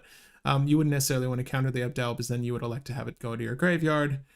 But the Agent of the Iron Throne, you could certainly counter that. I say this is a B. I don't think it's going to get there as easily as a lot of other lists, and it lacks the inherent value that you see with other commanders in the CZ. I It's also I'd agree with that. It also feels awkward to get the setup because the issue is you don't want to have both of these in play. You want to have one in play and one in graveyard to start off the combo. So you have to get something from your command zone to the graveyard, which just feels awful. let's do the other background pairing really quickly though. So we've got party leader and hero, right? What was it called again? Yeah, so it's Brockos and Folk Hero. I think those are what people usually go for with Brockos. It's either that or I think Far Traveler. Those are the two backgrounds that I've seen people talk about for Brockos. This was the suggested one though. This particular Orzhov blend. So we've got Folk Hero, which commander creatures you own have whenever you cast a spell that shares creature type with this creature, draw a card. This ability triggers only once each turn. And then Barakos And for Brockos is a 3 and a black for a 2/4. Yeah, 2/4 that is all party types and an orc. So that's relevant for Folk Hero. And whenever he attacks, the defending player loses X life and you create X treasures, where X is the number of creatures in your party. Uh, hmm. he's good at making mana, he's good at dealing damage, and he works well with Folk Hero because pretty much casting anything is going to net you a card. So it's not bad. It's my issue is that it is a little bit slow because until you get Brockos out, Folk Hero also does nothing, which is the issue with backgrounds. So your value engine doesn't come online as quickly as you would like, Hmm. and then you're not always running a bunch of things that can fit into a party. So not everything is going to let you draw cards and get mana as easily. And then Folk Hero also only lets you draw one card a turn. So there's a couple issues with it, but it isn't bad. I've seen people play it, I've seen people do well with it. Yeah, I would maybe put this into the B category as well, though. Despite the fact that it's drawing, again, the two card setup kind of hampers this one. Folk Hero drawing once a turn is okay. It's based off of creature typing, so unless you have creatures that have flash, it's not like you're really going to be doing this off turn, or you have some sort of consistent way of casting creatures off turn, or you're Aven using Mind Sensor and tribal. Aven Mind Sensor and Opposition Agent will draw you those cards. That are there like tribal changeling spells or something? I don't know. Yeah, there's a There couple you actually. go. So you can do that. There's actually a nameless inversion or something. Hold on. Nameless inversion. Is that it? Changeling instant tribal. A target creature gets +3/-3 and loses all creature types until end of turn. You could legitimately run that as removal and get a draw, right? Sorry, that's just the first thing that came to mind. I'm sure there are other things. I feel like this is maybe seated at B. B for Bueno. B for Bueno, System Out Harvest. I can agree for Barakos is B for Bueno. Let's go to the start of our list, excuse me. Actually, I want to get all these partner pairings out of the way. Yeah, We have, Heavy Arden, let's go. yeah, so this is one I suggested. I like this pairing just because I am a fool for draw, and this is giving you draw two ways. So you have Tevish, who we all know and love, or not, probably hate him if he's on the opposite end of the board. I've illustrated him on the channel. I don't think we need to really go over him, but he has 2+ effects that are quite good. Obviously, one that draws you 2 and or 3 effects if you've eaten a commander with him, sacrifice a commander with him, or you create 2 thrall tokens, which are great because they're 0/1s. So the general strategy, in my opinion, for this pairing with Arden is he's obviously easier to get out. He's probably something you are going to get out sooner. At the beginning of combat on your turn, you may attach any number of auras or equipment you control to target permanent or a player. So you can move around curses, right, per player aura. You can move around any sort of enchantments that you have. This is a good way to do that if you want to detach something that you might otherwise want to sacrifice. But moreover, you're looking to move around equipment. The meta at the time that I explored this list had more dorks. So having a skull clamp out to just like throw on a boreal druid or something, boreal druid, you don't see that anymore, was actually meaningful. Like you get the draw because you owned the skull clamp, and then you would kill ramp from your opponent. So Arden was used more of a utility in that sense. Depending on the kind of utilities you go for, Arden could have reach. Arden he could just be grossly effective at stopping people from killing Tevesh while also having the utility of, moving around ores and equipment. This is honestly the best equipment effect of a legendary I've seen. Like, I like this effect a lot. And at 3CMC, it's very easy to get out because it passes the mana crypt test, all that stuff. It is a 2/2, mind you, but then again, you're trying to build for it. These two are probably, they're going to be playing a stacks package. Slow the game down, try to control the game in ores off, which is not as easy as it is with Azorius, but you do have a very firm stacks package here that is quite good. I can't say that it's amazing. You do have black rituals to get there for Tevesh. You are missing red for those rituals, however. I think it's probably a B. Yeah, I give it a B because Arden gives you a whole bunch of utility. Tevesh keeps your hand full. It works well. I'm asked if Rada Fravik is in the list. Rada Fravik? No, I don't know if that's how you spell it, but no, it's not on the list. We were fielding some suggestions earlier though, but I don't know if we can put it in the list, but we can talk about it later. This is not Brina. What did I just grab? What is this one? Car Sadistic Pilgrim? Oh, that's the what is it called? It's gonna type in Sad Pilgrim. Sad. That's the Luris Blood Artist Commander. Luris Blood Artist Commander. Let's go. There's a commander that you use with Luris. It is a 2 CMC. You can run it as your commander and have Luris as a companion. And basically, the Sadistic Pilgrim says that whenever a creature enters the battlefield under your control, you gain 1 life. Whenever a creature on your battlefield dies, each opponent loses 1 life. If you have Leonin Relic Warder and Reanimate effect, this is a Blood Artist that will win you the game with that loop. And you can use Luris to keep recurring Animate Dead effects or that Leonin or whatever you need. And it's pretty much just, you're having Luris as your commander. This is going to be an outlet that's going to burn your opponents to the ground. And then, yeah, you just kill them. You kill them the old-fashioned way with just some grindy value.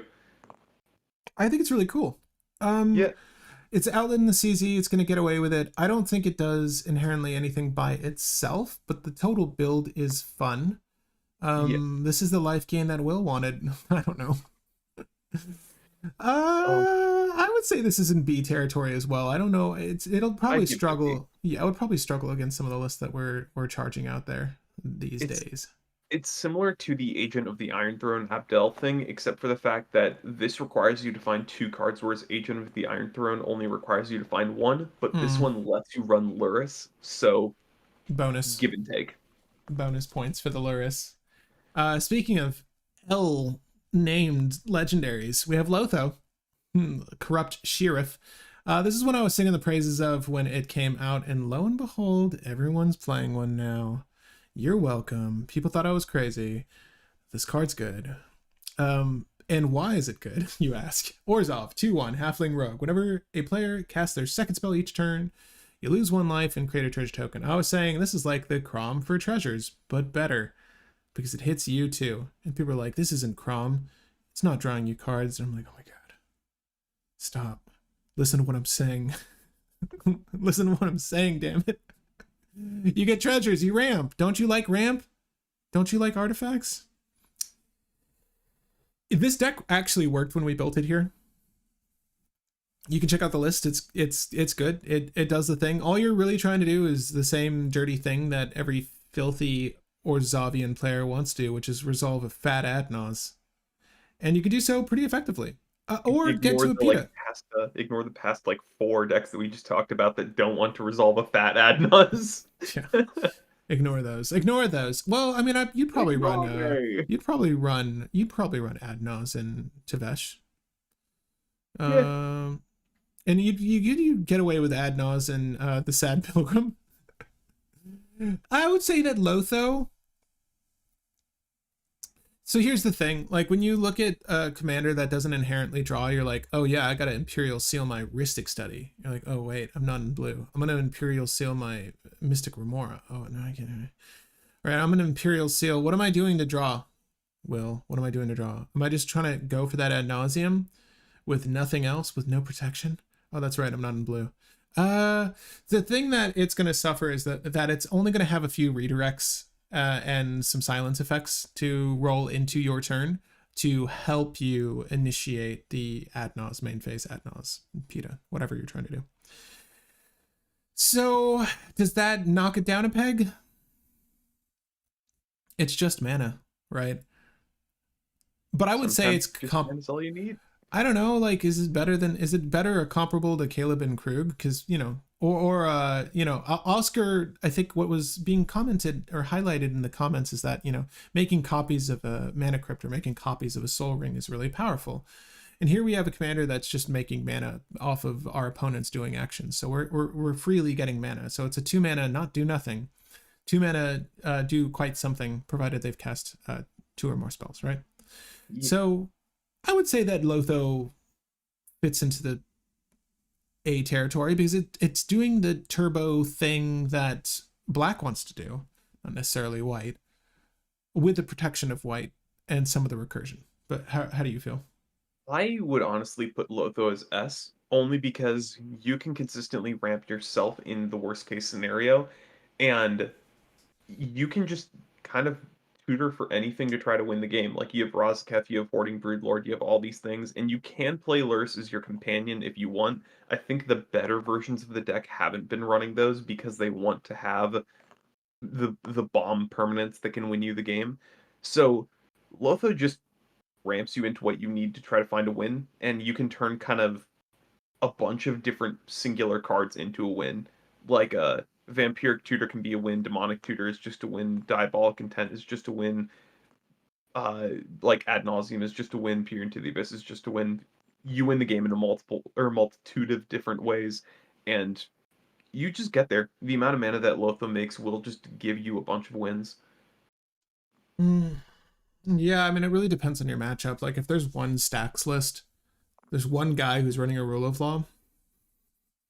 I mean, even if there's one guy running a rule of law, you just add Naz on the turn right before yours, and then you hope you pull your I don't know, your soul partition. You got to get something. You're probably on touch the spirit realm or something like that. You could effectively get, well, not touch the spirit realm unless it's a creature rule of law effect. It's usually a creature rule of law. Yeah. I don't know. I'll leave this one to the audience. I'm sort of iffy.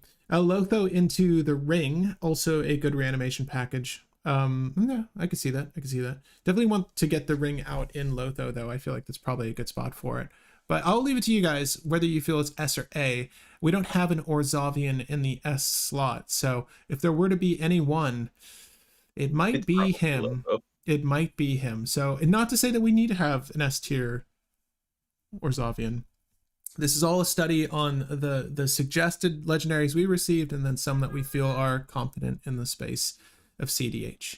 But I do want to discuss, and just because I'm running out of room here for you guys to see these, I do want to discuss Brina. My face is in the way for some of these, but again, we do have what is it, Kambal as well? Do we want to do Kambal or Brina? We can start with Brina. Brina is one that you have some experience with, if I'm not mistaken. Yep. So Brina, and what is it? It's Brina the Demigorgon, or right? I don't know. Sorry, Brina the Demigog. Sorry, why did I say Demigorgon? What are you she's Demigorgon. Brina the Demigog. So Brina is a 1 generic, 1 white, 1 black bird warlock. This ain't your good old-fashioned bird wizard. This is the edgy version. Brina is a 1/3 with flying, and whenever a player attacks one of your opponents, if that opponent has more life than another one of your opponents, then the attacking player draws a card and you put 2+1/+1 counters on a creature you control. So basically this is going to allow everybody to draw a little bit extra per turn. Each opponent is usually drawing like 1 more per turn if they do actually swing. And they aren't going to be hitting you, meaning that you're going to be happier for your Adnos and stuff like that because no one's swinging at you. Beneficially as well, you're probably drawing 2 cards a turn off of this, and you are going to get a massive frickin' Brina because you are getting roughly like 8+1/+1 counters per rotation. That's like the usual average. So in one rotation, your Brina is going to hit someone for 9, and then on the second rotation, you're hitting someone for 17 and just removing a player from the game. So Brina's Brina's a Voltron commander that, You've played Brina extensively. yeah.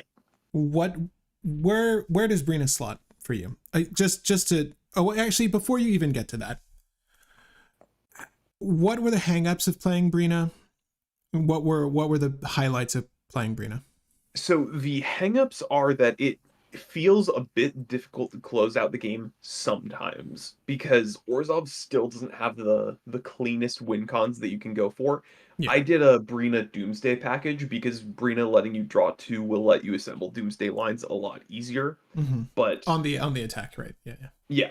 yeah, my main issue with Brina was just I wish I had cleaner win conditions. I think Hoarding Broodlord makes Brina significantly better now, and I'd probably be able to rebuild Will you? I was gonna the say, deck. yeah, yeah. I was gonna say, will you return to Brina because you were on Brina? I feel like you were one of the first people really on Brina when Brina came out, and I'm glad you were because I don't think that when we sussed up the set that Brina came out in, we had any like real grand opinion of Brina, but Brina's not bad at all when you really consider what's going on here. Obviously, you're allowing people to draw cards, but you're getting a gross quantity more cards than your opponents. It's just, again, I think Orzhov lacks in some certain forms of interaction. Like, it has decent removal for creatures. It very much lacks removal for enchantments outside of a handful of good white spells.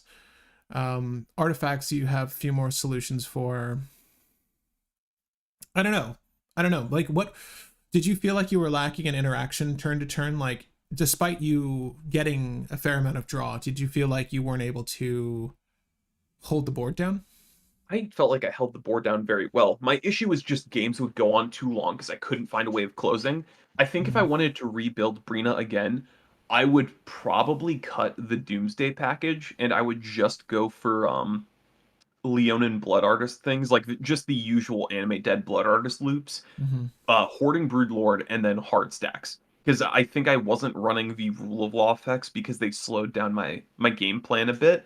But honestly, if you run any way to make your opponents draw and a Rule of Law effect, the game just becomes a stalemate because any two blue decks will say, well, I have a counterspell.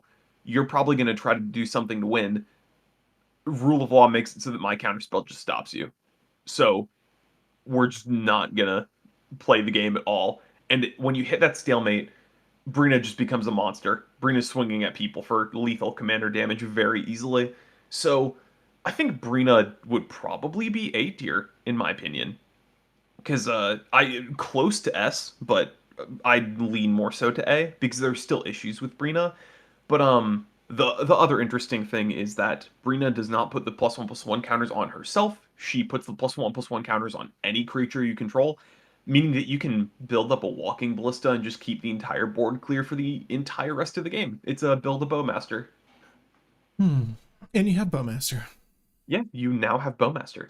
So Brina's really Oh, good. whenever your opponent draws a card. Yeah, that's also Actually, funny. wait. That's I didn't even think about that. Wait, I'm really thinking about this because how big do you want your orc army to be? Yeah, Well, I and mean, you're not gonna cheese it. I feel like you probably want it on the evasive flyer or like you were saying, some sort of payoff like a blocking ballista. Okay, okay. So I think that there's a lot of potential here. I know Rain X says Brina's B for bad. I understand letting your opponents draw sounds like a detriment, but you are also drawing with them. Am I mistaken? Let me see here. Opponent has yeah, more life than you're that attacking player usually draws a drawing card. more Okay. because if someone has like a big board, they're probably not getting swung at, or someone might just have the most health so that they can only swing at the guy with the second most health. So Mm-hmm. it's the guy with the least health can draw up to two as well. And then the other two guys can potentially only draw one, and the guy with the least health probably can't swing at one of them because they have a big board. Mm-hmm. So it is pretty much one draw for your opponents each turn, two draws for you. And yeah, giving your opponents draw can be bad, but if you give your opponents draw and have stacks, it just gives people more control tools to stall out the game. And then if the game is being stalled out, it's really good? A 30/30 bird warlock with flying. Right, you probably want to run some form of protection in there too. Yeah, lightning greaves, swiftfoot boots, those kind of things. I could see this being in A territory. Am I crazy? I kind of like this a lot. It's draw. It complicates things. You're not always getting draw off of this yourself as an opponent. You might just not have the proper board state for it. You are nearly always getting the draw for yourself, though, because what's crazy though, warlock. I think that you probably tutor up your own Orcish Bowmaster against this nonsense, and you start building up your own army so that you just have armies that you could replace with armies that you could replace with armies every time someone's drawing, right? That would be the best tech against this, and you wouldn't necessarily be able to kill Brina effectively because at that point Brina is likely, like you were saying, very, very large. Yeah. I would say build around A to a B on the low end. I could see I could see Brina being very ineffective in certain metas, but see her doing well enough to compete with the likes of Cole, Caleb and Krug, all of these. Yeah. I'll also say I have never felt like I needed to build around Brina. Brina has just existed and been a powerhouse because you just do insane things with Brina. Like Brina just being a card on the board will make your board massive and will keep your hand full. I can keep Brina at B or Brina at A, excuse me. But I like Brina a lot. Let's do Cabal. So this is a favorite of mine. If you've ever just wanted to play a control list that shuts down a lot of the more degenerate strategies, a lot of people like to storm off after an ad nauseum. This shuts them down from doing that. And it's Cabal. So Cabal, Council of Allocation. For generic, a white and a black 2/3 body, legendary creature, human advisor. Whenever an opponent casts a non-creature spell, that player loses 2 life and you gain 2 life. That's it. So this is good against any strategy that uses their life as a resource, which is any list that incorporates black. So the pivot is just getting to an Underworld Breach, DT, doing a different setup. So this is a list I played a while back. This is before Underworld Breach. So this was really good at combating all the ad nauseum lists you would see, right? There are lists, and there still are lists now that are focused around ad nauseum, although ad nauseum can very much be a plan B, provided you just have good draw in your command zone, or you have good draw in your 99 and on the board present. But it still doesn't take away from the fact that it pairs well with a lot of other things that are in the meta now, right? So like Orcish Bowmasters, deterring people from drawing too much, this deterring people from playing too many cards. It's very good at shutting people off of those strategies. I think as a stacks mander, it's quite good. It's rather innocuous. I don't think people are going to care that this is there until it's relevant.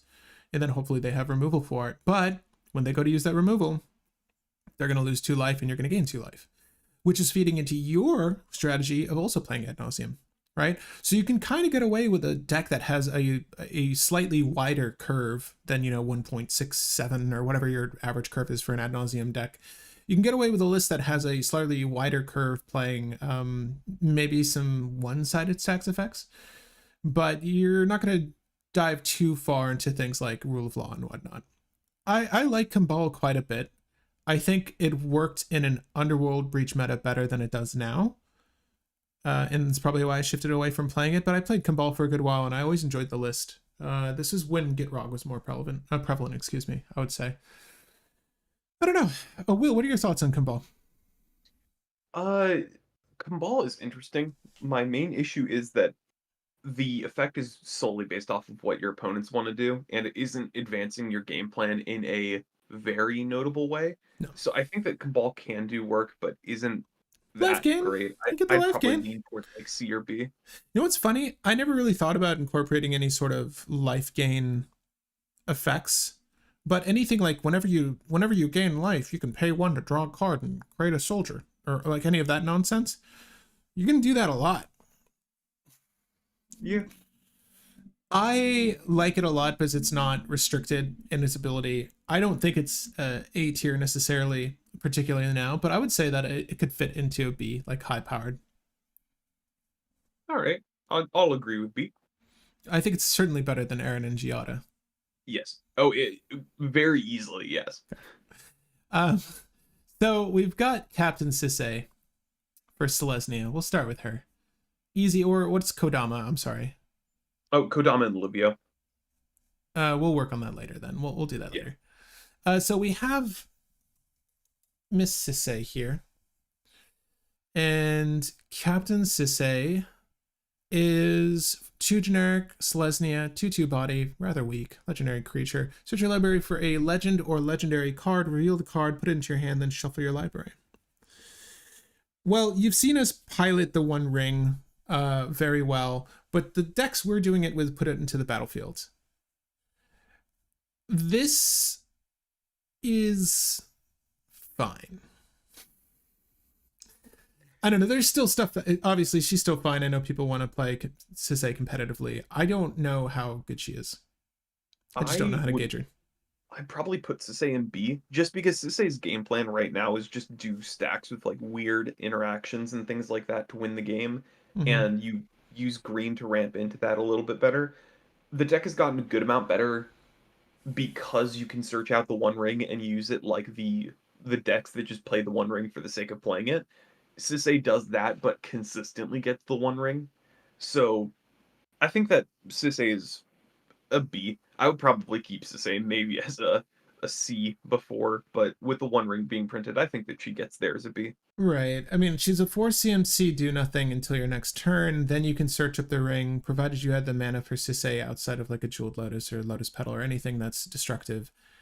You could play out the One Ring, gain some protection. I think people would be okay with letting you resolve that because you're not peeling into, your Voltaic keys, your Manifold keys, your Unwinding Clocks, quite like a Arkham or an Oswald will. And hopefully people don't catch on to it because I feel like lists like this are just going to slip under the radar for a good while, despite the fact that we made a video talking about how good this card is. Watch that video. Watch some of our gameplay. You get to see it consistently. I'm so surprised at how consistent these lists are. Captain Sisay is not that consistent. She's not going to be as consistent as an Arkham or an Oswald, and I will put her in B. Yeah, Sisay isn't a consistent fast deck, but Sisay is very consistent as a control deck. Sure. So she'll get, what's the next grab for her? What is the next thing she's grabbing after the One Ring? Well, you're not rushing into the One Ring. You're probably going into stacks and stuff like that first. Like you're getting the Thalias and things like that. So I think you do the One Ring once once your hand starts getting a bit lower. Then you use the One Ring to fill up. Sisay in B, says Dofsa, but Lavinia in A. She also gets Galta and mana. Okay.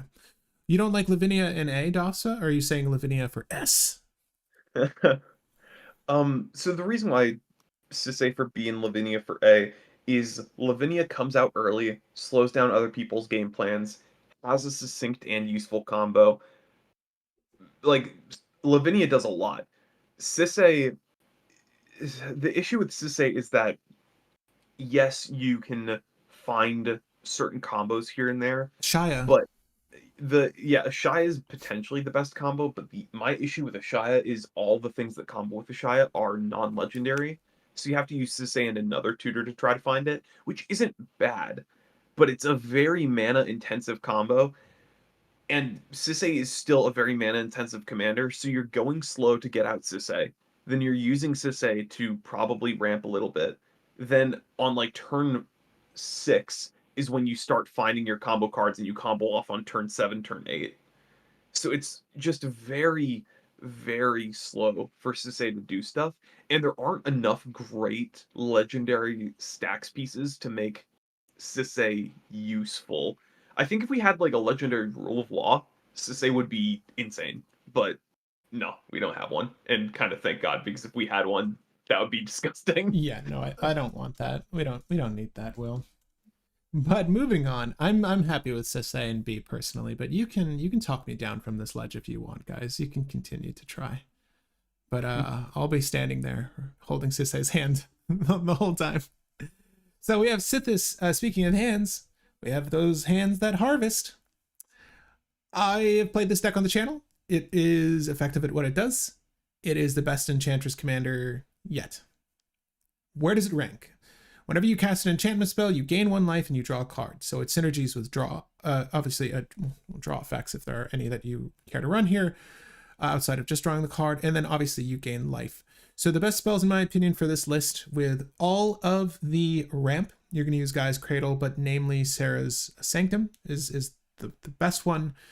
There are a bunch of, there are a handful of creatures you're going to run for big mana, but the big name one is the Blossom of something or other. I forget. Nyxbloom Blossom. You tap it. You make mana based off the amount of enchantments you have, and it's like a generic and a green or something. Sorry, that's Sanctum Weaver. Sanctum Weaver, excuse me. So yeah, obviously, you need to draw into these things, but it's not like you're not doing that already. But Sanctum Weaver is X of any one color per enchantments you control. So any untap effects you're going to run in this list are also going to help you storm off. But the basic idea was to storm into your turns to find.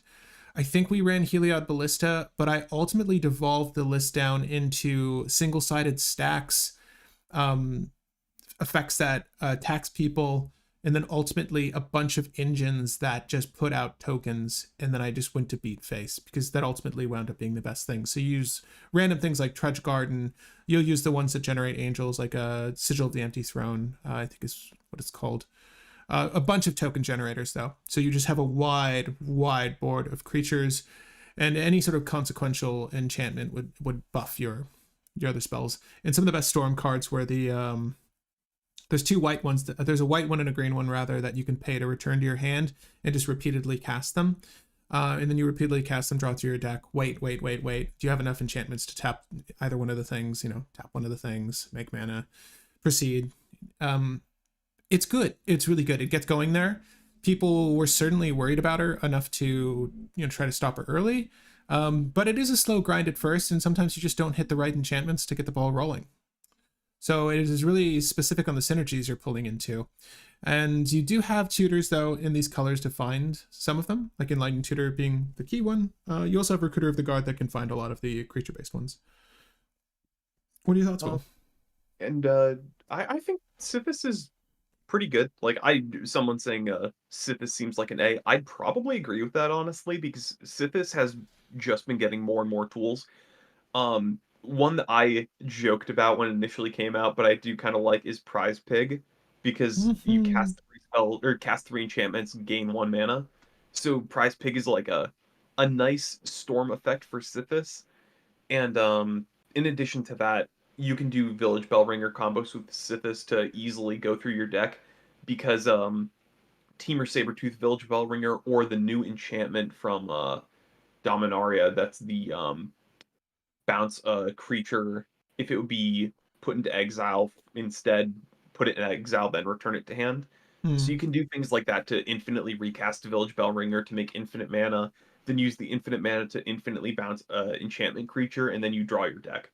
So Sithis has pretty good lines and lets you grind into wins. So not only does Sithis play into your game plan, but Sithis is kind of like a finisher. So get value and close the game in a 2-mana card seems good.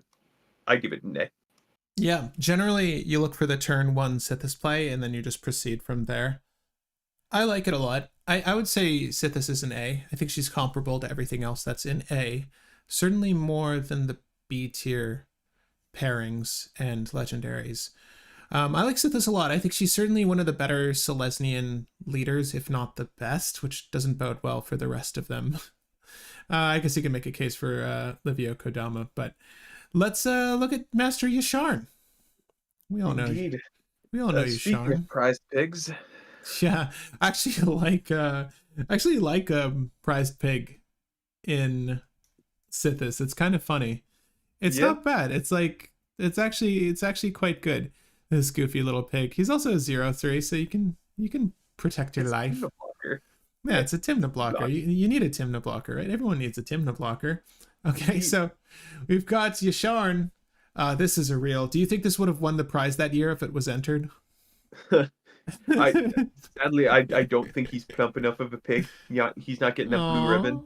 Okay. Well, he said cute elemental boar, regardless. The implacable earth, 2 generic Selesnya, 4/4 body. When an ETB, search your library for a basic forest and a basic plains. Reveal those cards, put them into your hand, then shuffle your library. They do not go into the field, otherwise they would abandon like prime time. No. No, this is good because it gives you the lands necessary to replay this over the course of future turns, provided it gets removed. Too bad it's not to field. Poo on you. But it's also deck thinning, so that's good. Players can't pay life or sacrifice non-land permanents to cast spells or activated abilities. Well, that sucks. I'm so glad people shifted off Yasharn. Oswald always had a tough time with this bastard, but that's namely because the deck is piloting specifically for that effect, where it's just consequential for other lists. I think the reason people have moved away from Yasharn is that, while yes, the effect is great, I think that Selesnya, again, like we've mentioned with the other legendaries, they have a tough time closing out games, and this in no way, shape, or form helps you close out the game. So you're really just being an asshole without having an actual game plan. Sorry, Yasharn players. That's my 2 cents. Yeah, Yasharn is really good at slowing the game and knocking players off of a lot of different game plans because you knock down Dockside because treasures can't be sacked. You hurt Wooburg decks because they can't use fetch lands because you can't pay life. Like, there's a lot of things that Yasharn disrupts to easily slow down the game. My issue with Yasharn is, like you said, you don't have a good way to close out the game. You're in Selesnya, and your commander doesn't really play into a game plan to actually end the game in any way. So you're kind of stuck. Yeah. You did a cool thing there, though. Yeah, I'll also say that sadly, people also don't even care about Yasharn as much anymore as well because a lot of the good decks just play cards and they don't care about sacking or paying life because this doesn't stop ad nauseum. Because ad nauseum doesn't make you pay; it makes you lose life. And the same with Peer into the Abyss. And people also just have the One Ring. And then people also just go for Thoracle Demonic Consultation and things like that, which is completely unaffected by Yasharn. So Yasharn does slow down a lot of game plans, but if any one player is not playing or is playing around Yasharn or doesn't play into Yasharn stack spec, you're fine. Like they take away the game. So I'm gonna say something unpopular. I'm gonna say you should just not play this. I kind of agree. Once Selesnya gets actual good ways to close out the game, then you play Yasharn. But until then, nah. Of the pairings, though, I feel like there are better stacks leaders here. Specifically for Selesnya, though, no. You really need to don't set yourself up for failure along with everyone else. Yeah, particularly if it's going to be single-sided. I loved how you jumped over the casual slot for Yasharn as well. Like, it's like, no, we're not even going to consider this for casual. Like, we'll make them suffer. What are you doing to the casual table? Like, I know. If this is just tedious for a CDH table, what are you doing to the casual players? It's just rude at this point. It's just don't do that. Don't do that to people, okay? Respect your friends. Respect their time. Don't play Yasharn. Okay, moving on. We've got Kodama of the East Tree, but specifically paired, with Livio. Let me do this. Yep. Kodama. So for those who don't know, Kodama is a 4 green for 6/6 with a reach that says whenever permanent enters the battlefield under your control other than from this ability, you can put another permanent that costs the same mana value or less from your hand into play. So that's cool just because you can double up certain ETBs, and then Livio says 1 in a white for a 2/2 that you can pay 1 in a white, and then exile target creature, or target creature's controller may exile that creature with an Aegis counter on it, and then pay 2 in a white, tap Livio, and return all creatures exiled with Aegis counters on them. So, Livio and Tree, they can do some good work because Livio is a very cheap commander that you can play out early, and he protects your stacks pieces by exiling them and returning them whenever they're relevant again and grind out value. Once you get to Kodama lets you double up on lands, double up on dorks, other things like that, And once you hit critical mass, Livio's just flickering your massive cards, and then Kodama is letting you cheat in massive cards because you flickered massive cards. So you just do some insane things, and you stop playing Magic the Gathering, and you start playing Yu-Gi-Oh! Because you're not paying any mana, and you're special summoning things on your opponent's turn. um, Kodama Livio is really good because it can kind of just break the rules of the game. It breaks symmetry on a bunch of stacks pieces because Rule of Law does not affect you at all because you're not casting anything. It plays around blue really well, and the only real weakness of the deck is it is relatively slow because you have to get out Kodama. So feels a little bit bad for that reason and that reason alone. Outside of that, Livio does give you infinite combos because Great Oak Guardian and Village Bellringer plus enough dorks is infinite with Livio. And then you can flicker your entire board infinite times. And if you have any ETB draw effect or ETB win the game if you loot this effect, you win the game. So I would say Livio Kodama it's near Sithis, but I'd say it's probably a bit less than Sithis. I'd give it an A. Maybe a B, but D Dot is saying landfall. Yeah, you get good landfall. I think that it's very mana intensive. Yeah. I'm gonna say that this is B. I'm okay with that. Just for that alone, because getting to Kodama does feel a bit hard. Right. If you can get to Kodama early, then it feels fantastic because he fixes your mana problems and he pays for your Kodama to recast Kodama if Kodama is removed. Because you play one land which plays another land, and that's the two lands you need to replay Kodama. And if you have fetch lands, you're ramping even faster. But it's slow. It is slow. You're playing stacks, so you can play around that, and your stacks pieces are staying around a little bit better than what people do. But it is slow. I'm okay with Kodama Livio in the B slot. We'll have to make a note of the partner pairings here, or just let people guess at it. We'll see. I do want to take a photo of this for you guys in the community post afterwards. We have one more legendary to discuss. And hey, share the list. No, it's okay. I'll share the list. Don't you worry. We're going to look at Karametra. Maybe the easiest S tier we've looked at all day. Oh, yes, 100%. 100%. Okay, so this is an audience suggested one, if I'm not mistaken. Or Will, did you suggest this one? This is audience. Okay, you don't want to take credit for this? All right. Credit where credit is due. All right. 3 generic and Celestia, 6/7 God, indestructible. As long as devotion to green and white is less than 7, Karametra isn't a creature. Whenever you cast a creature spell, you may search your library for a forest or a plains, put it onto the battlefield tapped, then shuffle. Creature tribal, anyone? So Karametra lets you ramp really hard. Mana can win you games. The problem is that Selesnya does not win the games with mana. Right. If it was she's kind of expensive. If it was play a creature, draw a card, put a land in your hand, I don't know. What is I don't know. This is Chulane, but worse. This is Hullen. Hullen? Yeah, Hullen? Yeah. Is there a card for the beast she's sitting on? Oh.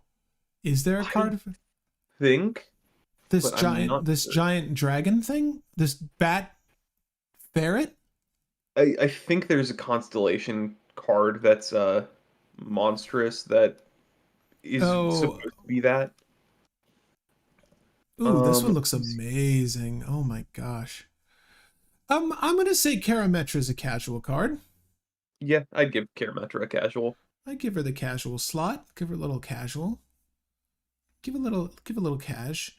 I think she's fine. I think that ramp is effective at helping you win games. It is, mind you, slow ramp.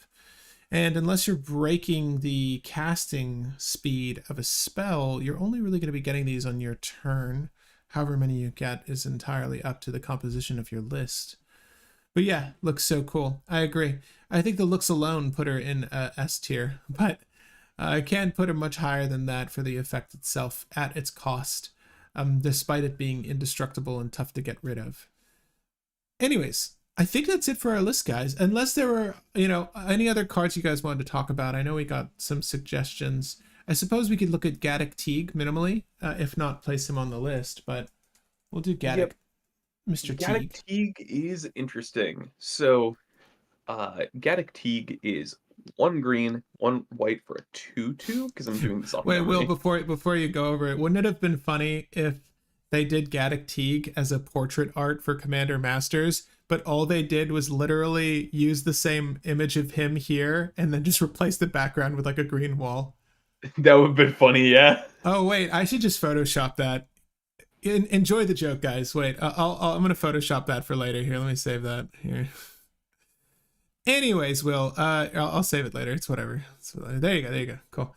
So Gaddock Teague is a Kithkin advisor with 2 power, 2 toughness. Non-creature spells with converted mana value of 4 and greater cannot be cast. Non-creature spells with mana value X in their cost cannot be cast.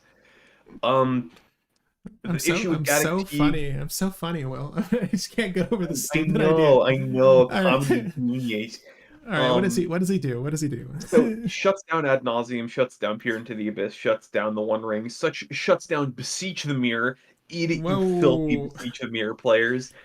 The issue with Gaddock is that in most scenarios, he doesn't do a ton. In the scenarios where people have Ad Nauseam, people will probably just kill Gaddock Teague, then cast Ad Nauseam, or Yeah. kill Gaddock Teague right before their turn. I know that it's like, oh, you're saying he dies to removal. That's not a valid argument. It's valid in the fact that he dies to Bolt and a bunch of other things, and the fact that he doesn't do anything except for the fact that he slows down like 3 to 4 prominent cards. Yeah. Slowing the One Ring is useful, but the issue is the really good One Ring decks aren't casting the One Ring.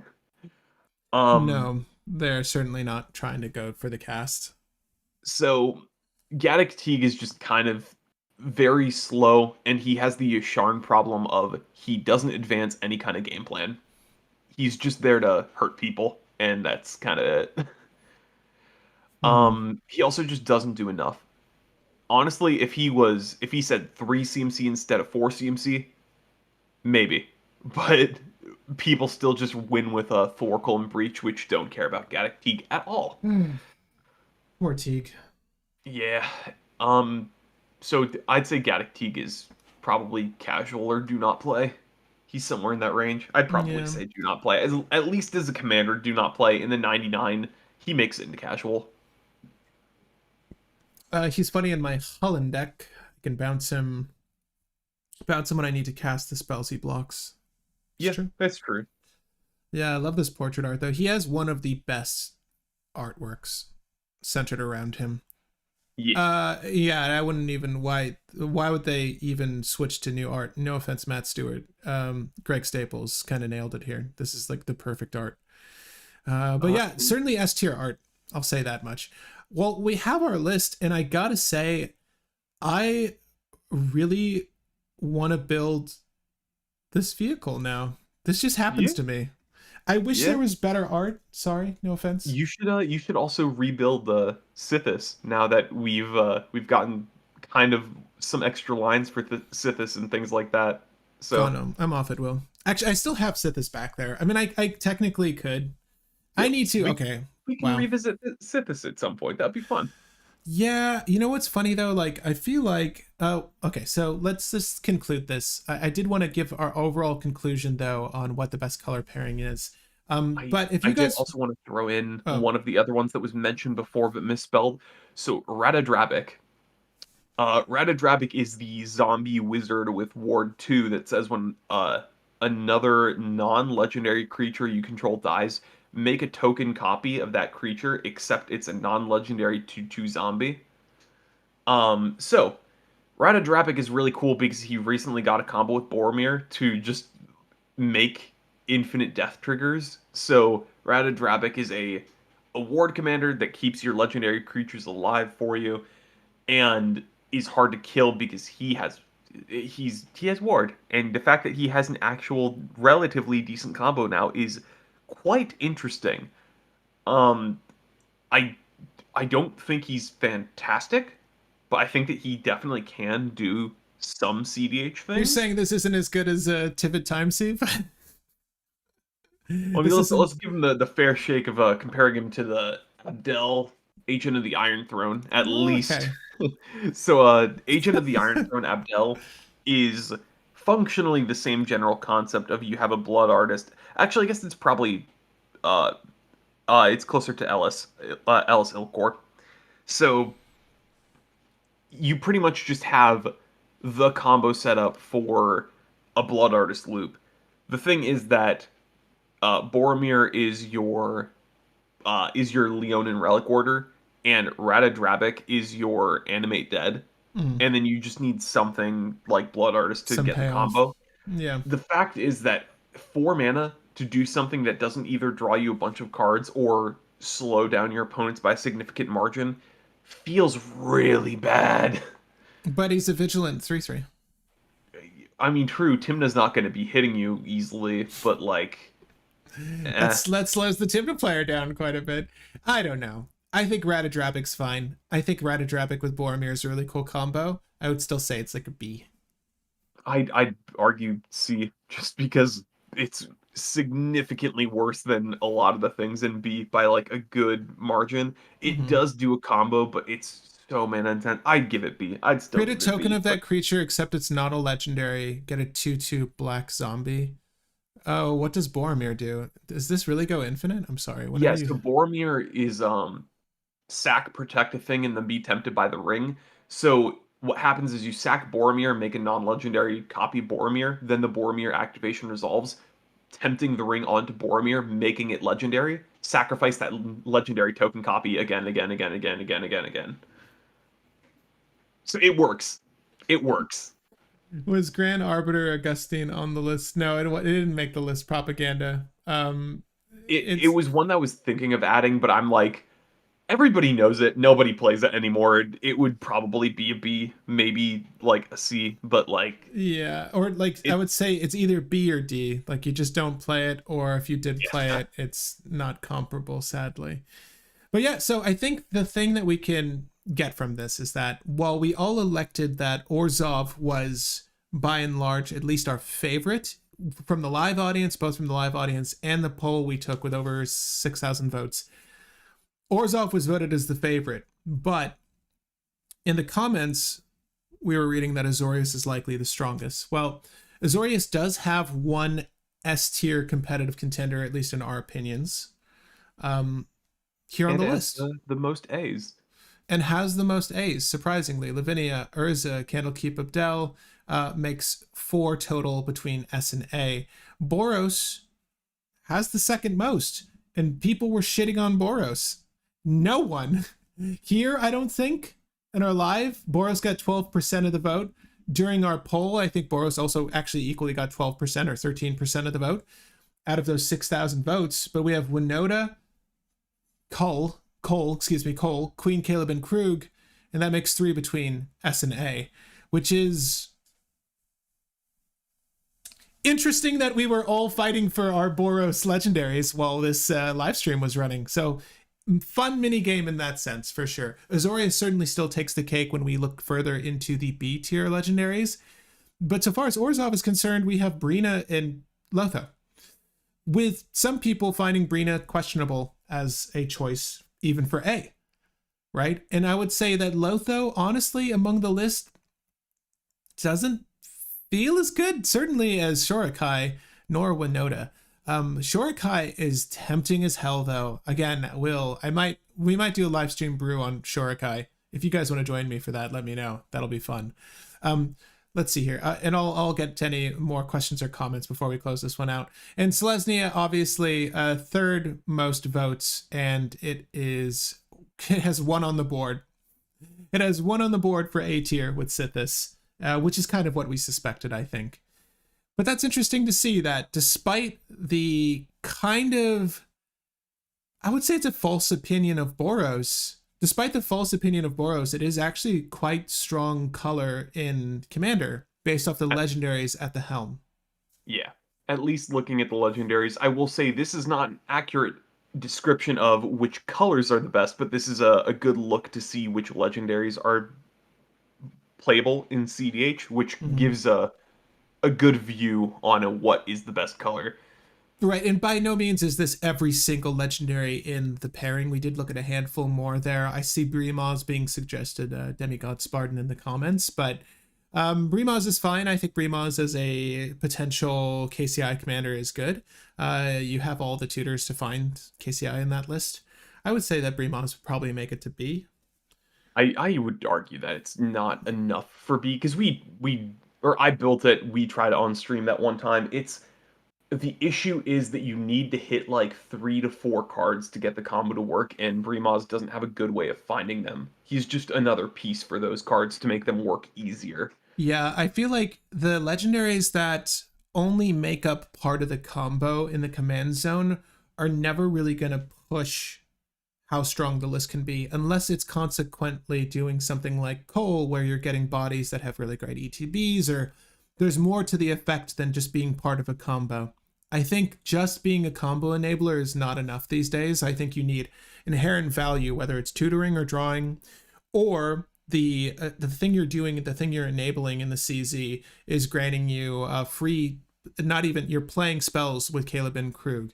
Cole is letting you recast spells for value. Lotho's letting you ramp. Ramp being second in terms of value, in my opinion, to drawing and tutoring.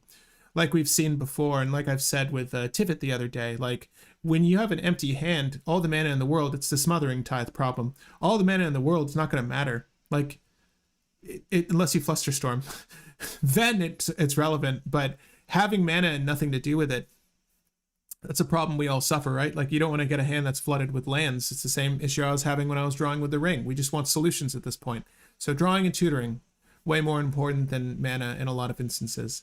And that's why commanders like Karametra get ranked so low. It's like, what is the ramp really doing for you? Yasharn, okay, you get an extra land in your hand. What is it doing for you? I think, though, with our evaluations, these are all pretty sound tiering for these. I'm going to put these in our community poll so you can see all of these laid out. If you guys want to hold the conversation in the comments here or over on the community post, feel free to leave your thoughts and suggestions for the rankings, whether you feel they're accurate or not. If there are any other legendaries you want to add to this list, let us know. Next go around, though, I will let you guys put your legendaries in the comments, and we'll try to take as many suggestions as possible. We'll probably go for the ones that have the most redundancy, right? So if everyone is suggesting Ob Nixilis, Captive Kingpin, well, obviously we'll go with that. We will have likely put it on the tier list before you, but but you get what I'm saying. We definitely want to take more of your opinions when it comes to this. Good tips, thanks. Of course. Where's Brago, King Eternal? Uh-oh. Yeah, Brago, I decided to not have on the list just because no one's really been playing Brago recently, but Brago is still good. Brago's probably like a B or A, somewhere in that range. Is Brago better than Shorakai? No. Just because Shorakai grinds really hard, Brago, you need another card to start grinding. Brago does have pretty easy infinites, but I like Shorakai better. Shorakai with just polymorphs is really good. I am all over Shorakai. I am so interested in building a Shorakai list. There's no other creature you would want to add into that list? I guess not. Spellseeker. Wanting with a Shorakai, you just have a Hullbreak Horror and Tidespout Tyrant so that you can go and win the game. You run both of them? Yeah, because if you draw one, you want to have the other in the deck for polymorph. Fair. Shorakai is top fire. Okay, propaganda. I'm with you. I want to do Shorakai next. But guys, we're going to close out this podcast today with that. It's interesting to note that our mini game tiering up the color pairs was actually way longer than I thought. So duly noted, when we do these podcasts, that'll be the topic of discussion. But now we know. Hopefully you guys enjoyed this tier listing. If you agree with us, let us know in the comments. If you disagree, let us know in the comments. Either way, you can expect to see more of these moving forward. We're going to have some Who coverage for you guys very soon, as well as, I was going to say Jurassic Park, Ixalan coverage soon as well. Difference? What's the difference now? Not much.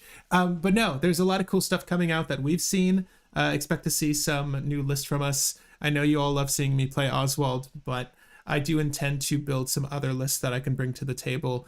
And genuinely, I think Shurikai would be super fun. I need to look at some of the list or cards for the list. I usually don't follow any primers. If you want to share a list with me, though, I'll definitely check it out.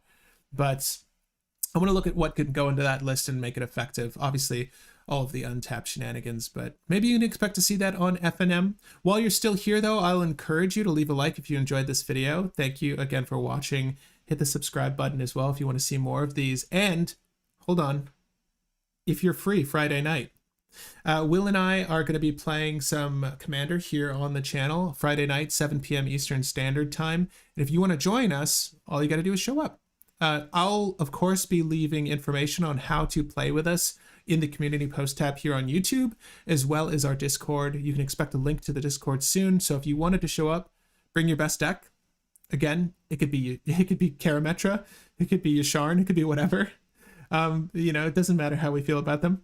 Definitely bring your best list that you feel would be competitive and expect to play some CDH games with us. And that'll be a good opportunity for us to all chat and, have a fun time. But Will, any closing thoughts? If you want to build any of these commanders, if you found any of these cards interesting, check out our TCG player affiliate link. Like I said at the beginning of the stream, if you want to talk about any of these things more or just talk to us a bit more directly, join the Discord. And after this video, you can expect to see a Discord link in the description. I'll be sure to leave a permanent link in there moving forward. I thought I had one in there for you guys, but let me add that. At any rate, guys, thanks for hanging out with us. We'll see you Wednesday. Maybe One Piece. I know Sean was hoping for One Piece. Sorry, guys. If you're a fan of One Piece, though, I will be doing brewing sessions and playing off-meta list, hopefully with a pal. The issue when you play on Sim with One Piece is that people are really clutching their pearls when it comes to what's meta and what's not meta, and anything non-meta, they just don't want to play against because, I don't know, they're afraid of losing, I guess. You Whitebeard players. I'll whip you anyways. You cowards. You cowards. No, I mean, I like with the, as you could tell with how I brew Commander, I like playing off meta, so I do the same thing in One Piece. I've got a tournament tomorrow morning that I will hopefully win. If I win, I'll post an image for you guys. But I'll be playing off meta, some blue stuff. But yeah, very excited for that. We'll do some more One Piece stuff for you guys in the future, though, if you're still here and you're wondering. I need to pick a date for that. Maybe One Piece Wednesdays just has a nice ring to it. So I might shift when we do like our brewing sessions for Commander. Yeah, we can do that on some other day. We are doing it Wednesday just because that's when we usually did the live streams for that, but we can change that to whenever. I'm usually free in the evenings, so. Oh, do you want to do Shurikai? Just brewing Shurikai? Sure. Just brew Shurikai? Yeah. Well, let's pick a date that works for both of us then, but I'll see you on the next one, guys. I'm gonna let this run for a minute while we're chilling here. Yeah, if you didn't see the FNM, it was intense. I feel like I've leveraged every card in white and artifact and white card that I could to have decent interaction, and there's just nothing left. The well is dry, Will. Solitude. You still need solitude. I'm going to fight you on that so hard. Solitude. I don't want to add solitude. Do you know how expensive a foil solitude is now? I know. Come on, audience. Look at this guy suggesting expensive cards when he knows I foil out my decks. Don't you have a metalworker in that deck? Yes, I do. Actually, we're still streaming. Look at this cool metalworker. If you've not seen my deck before, guys, I've got like a whole theme going on with these schematic cards, and I have this like hand-painted metalworker. I'd probably devalued it. Same thing with this Scourge altar for my Grim Monolith.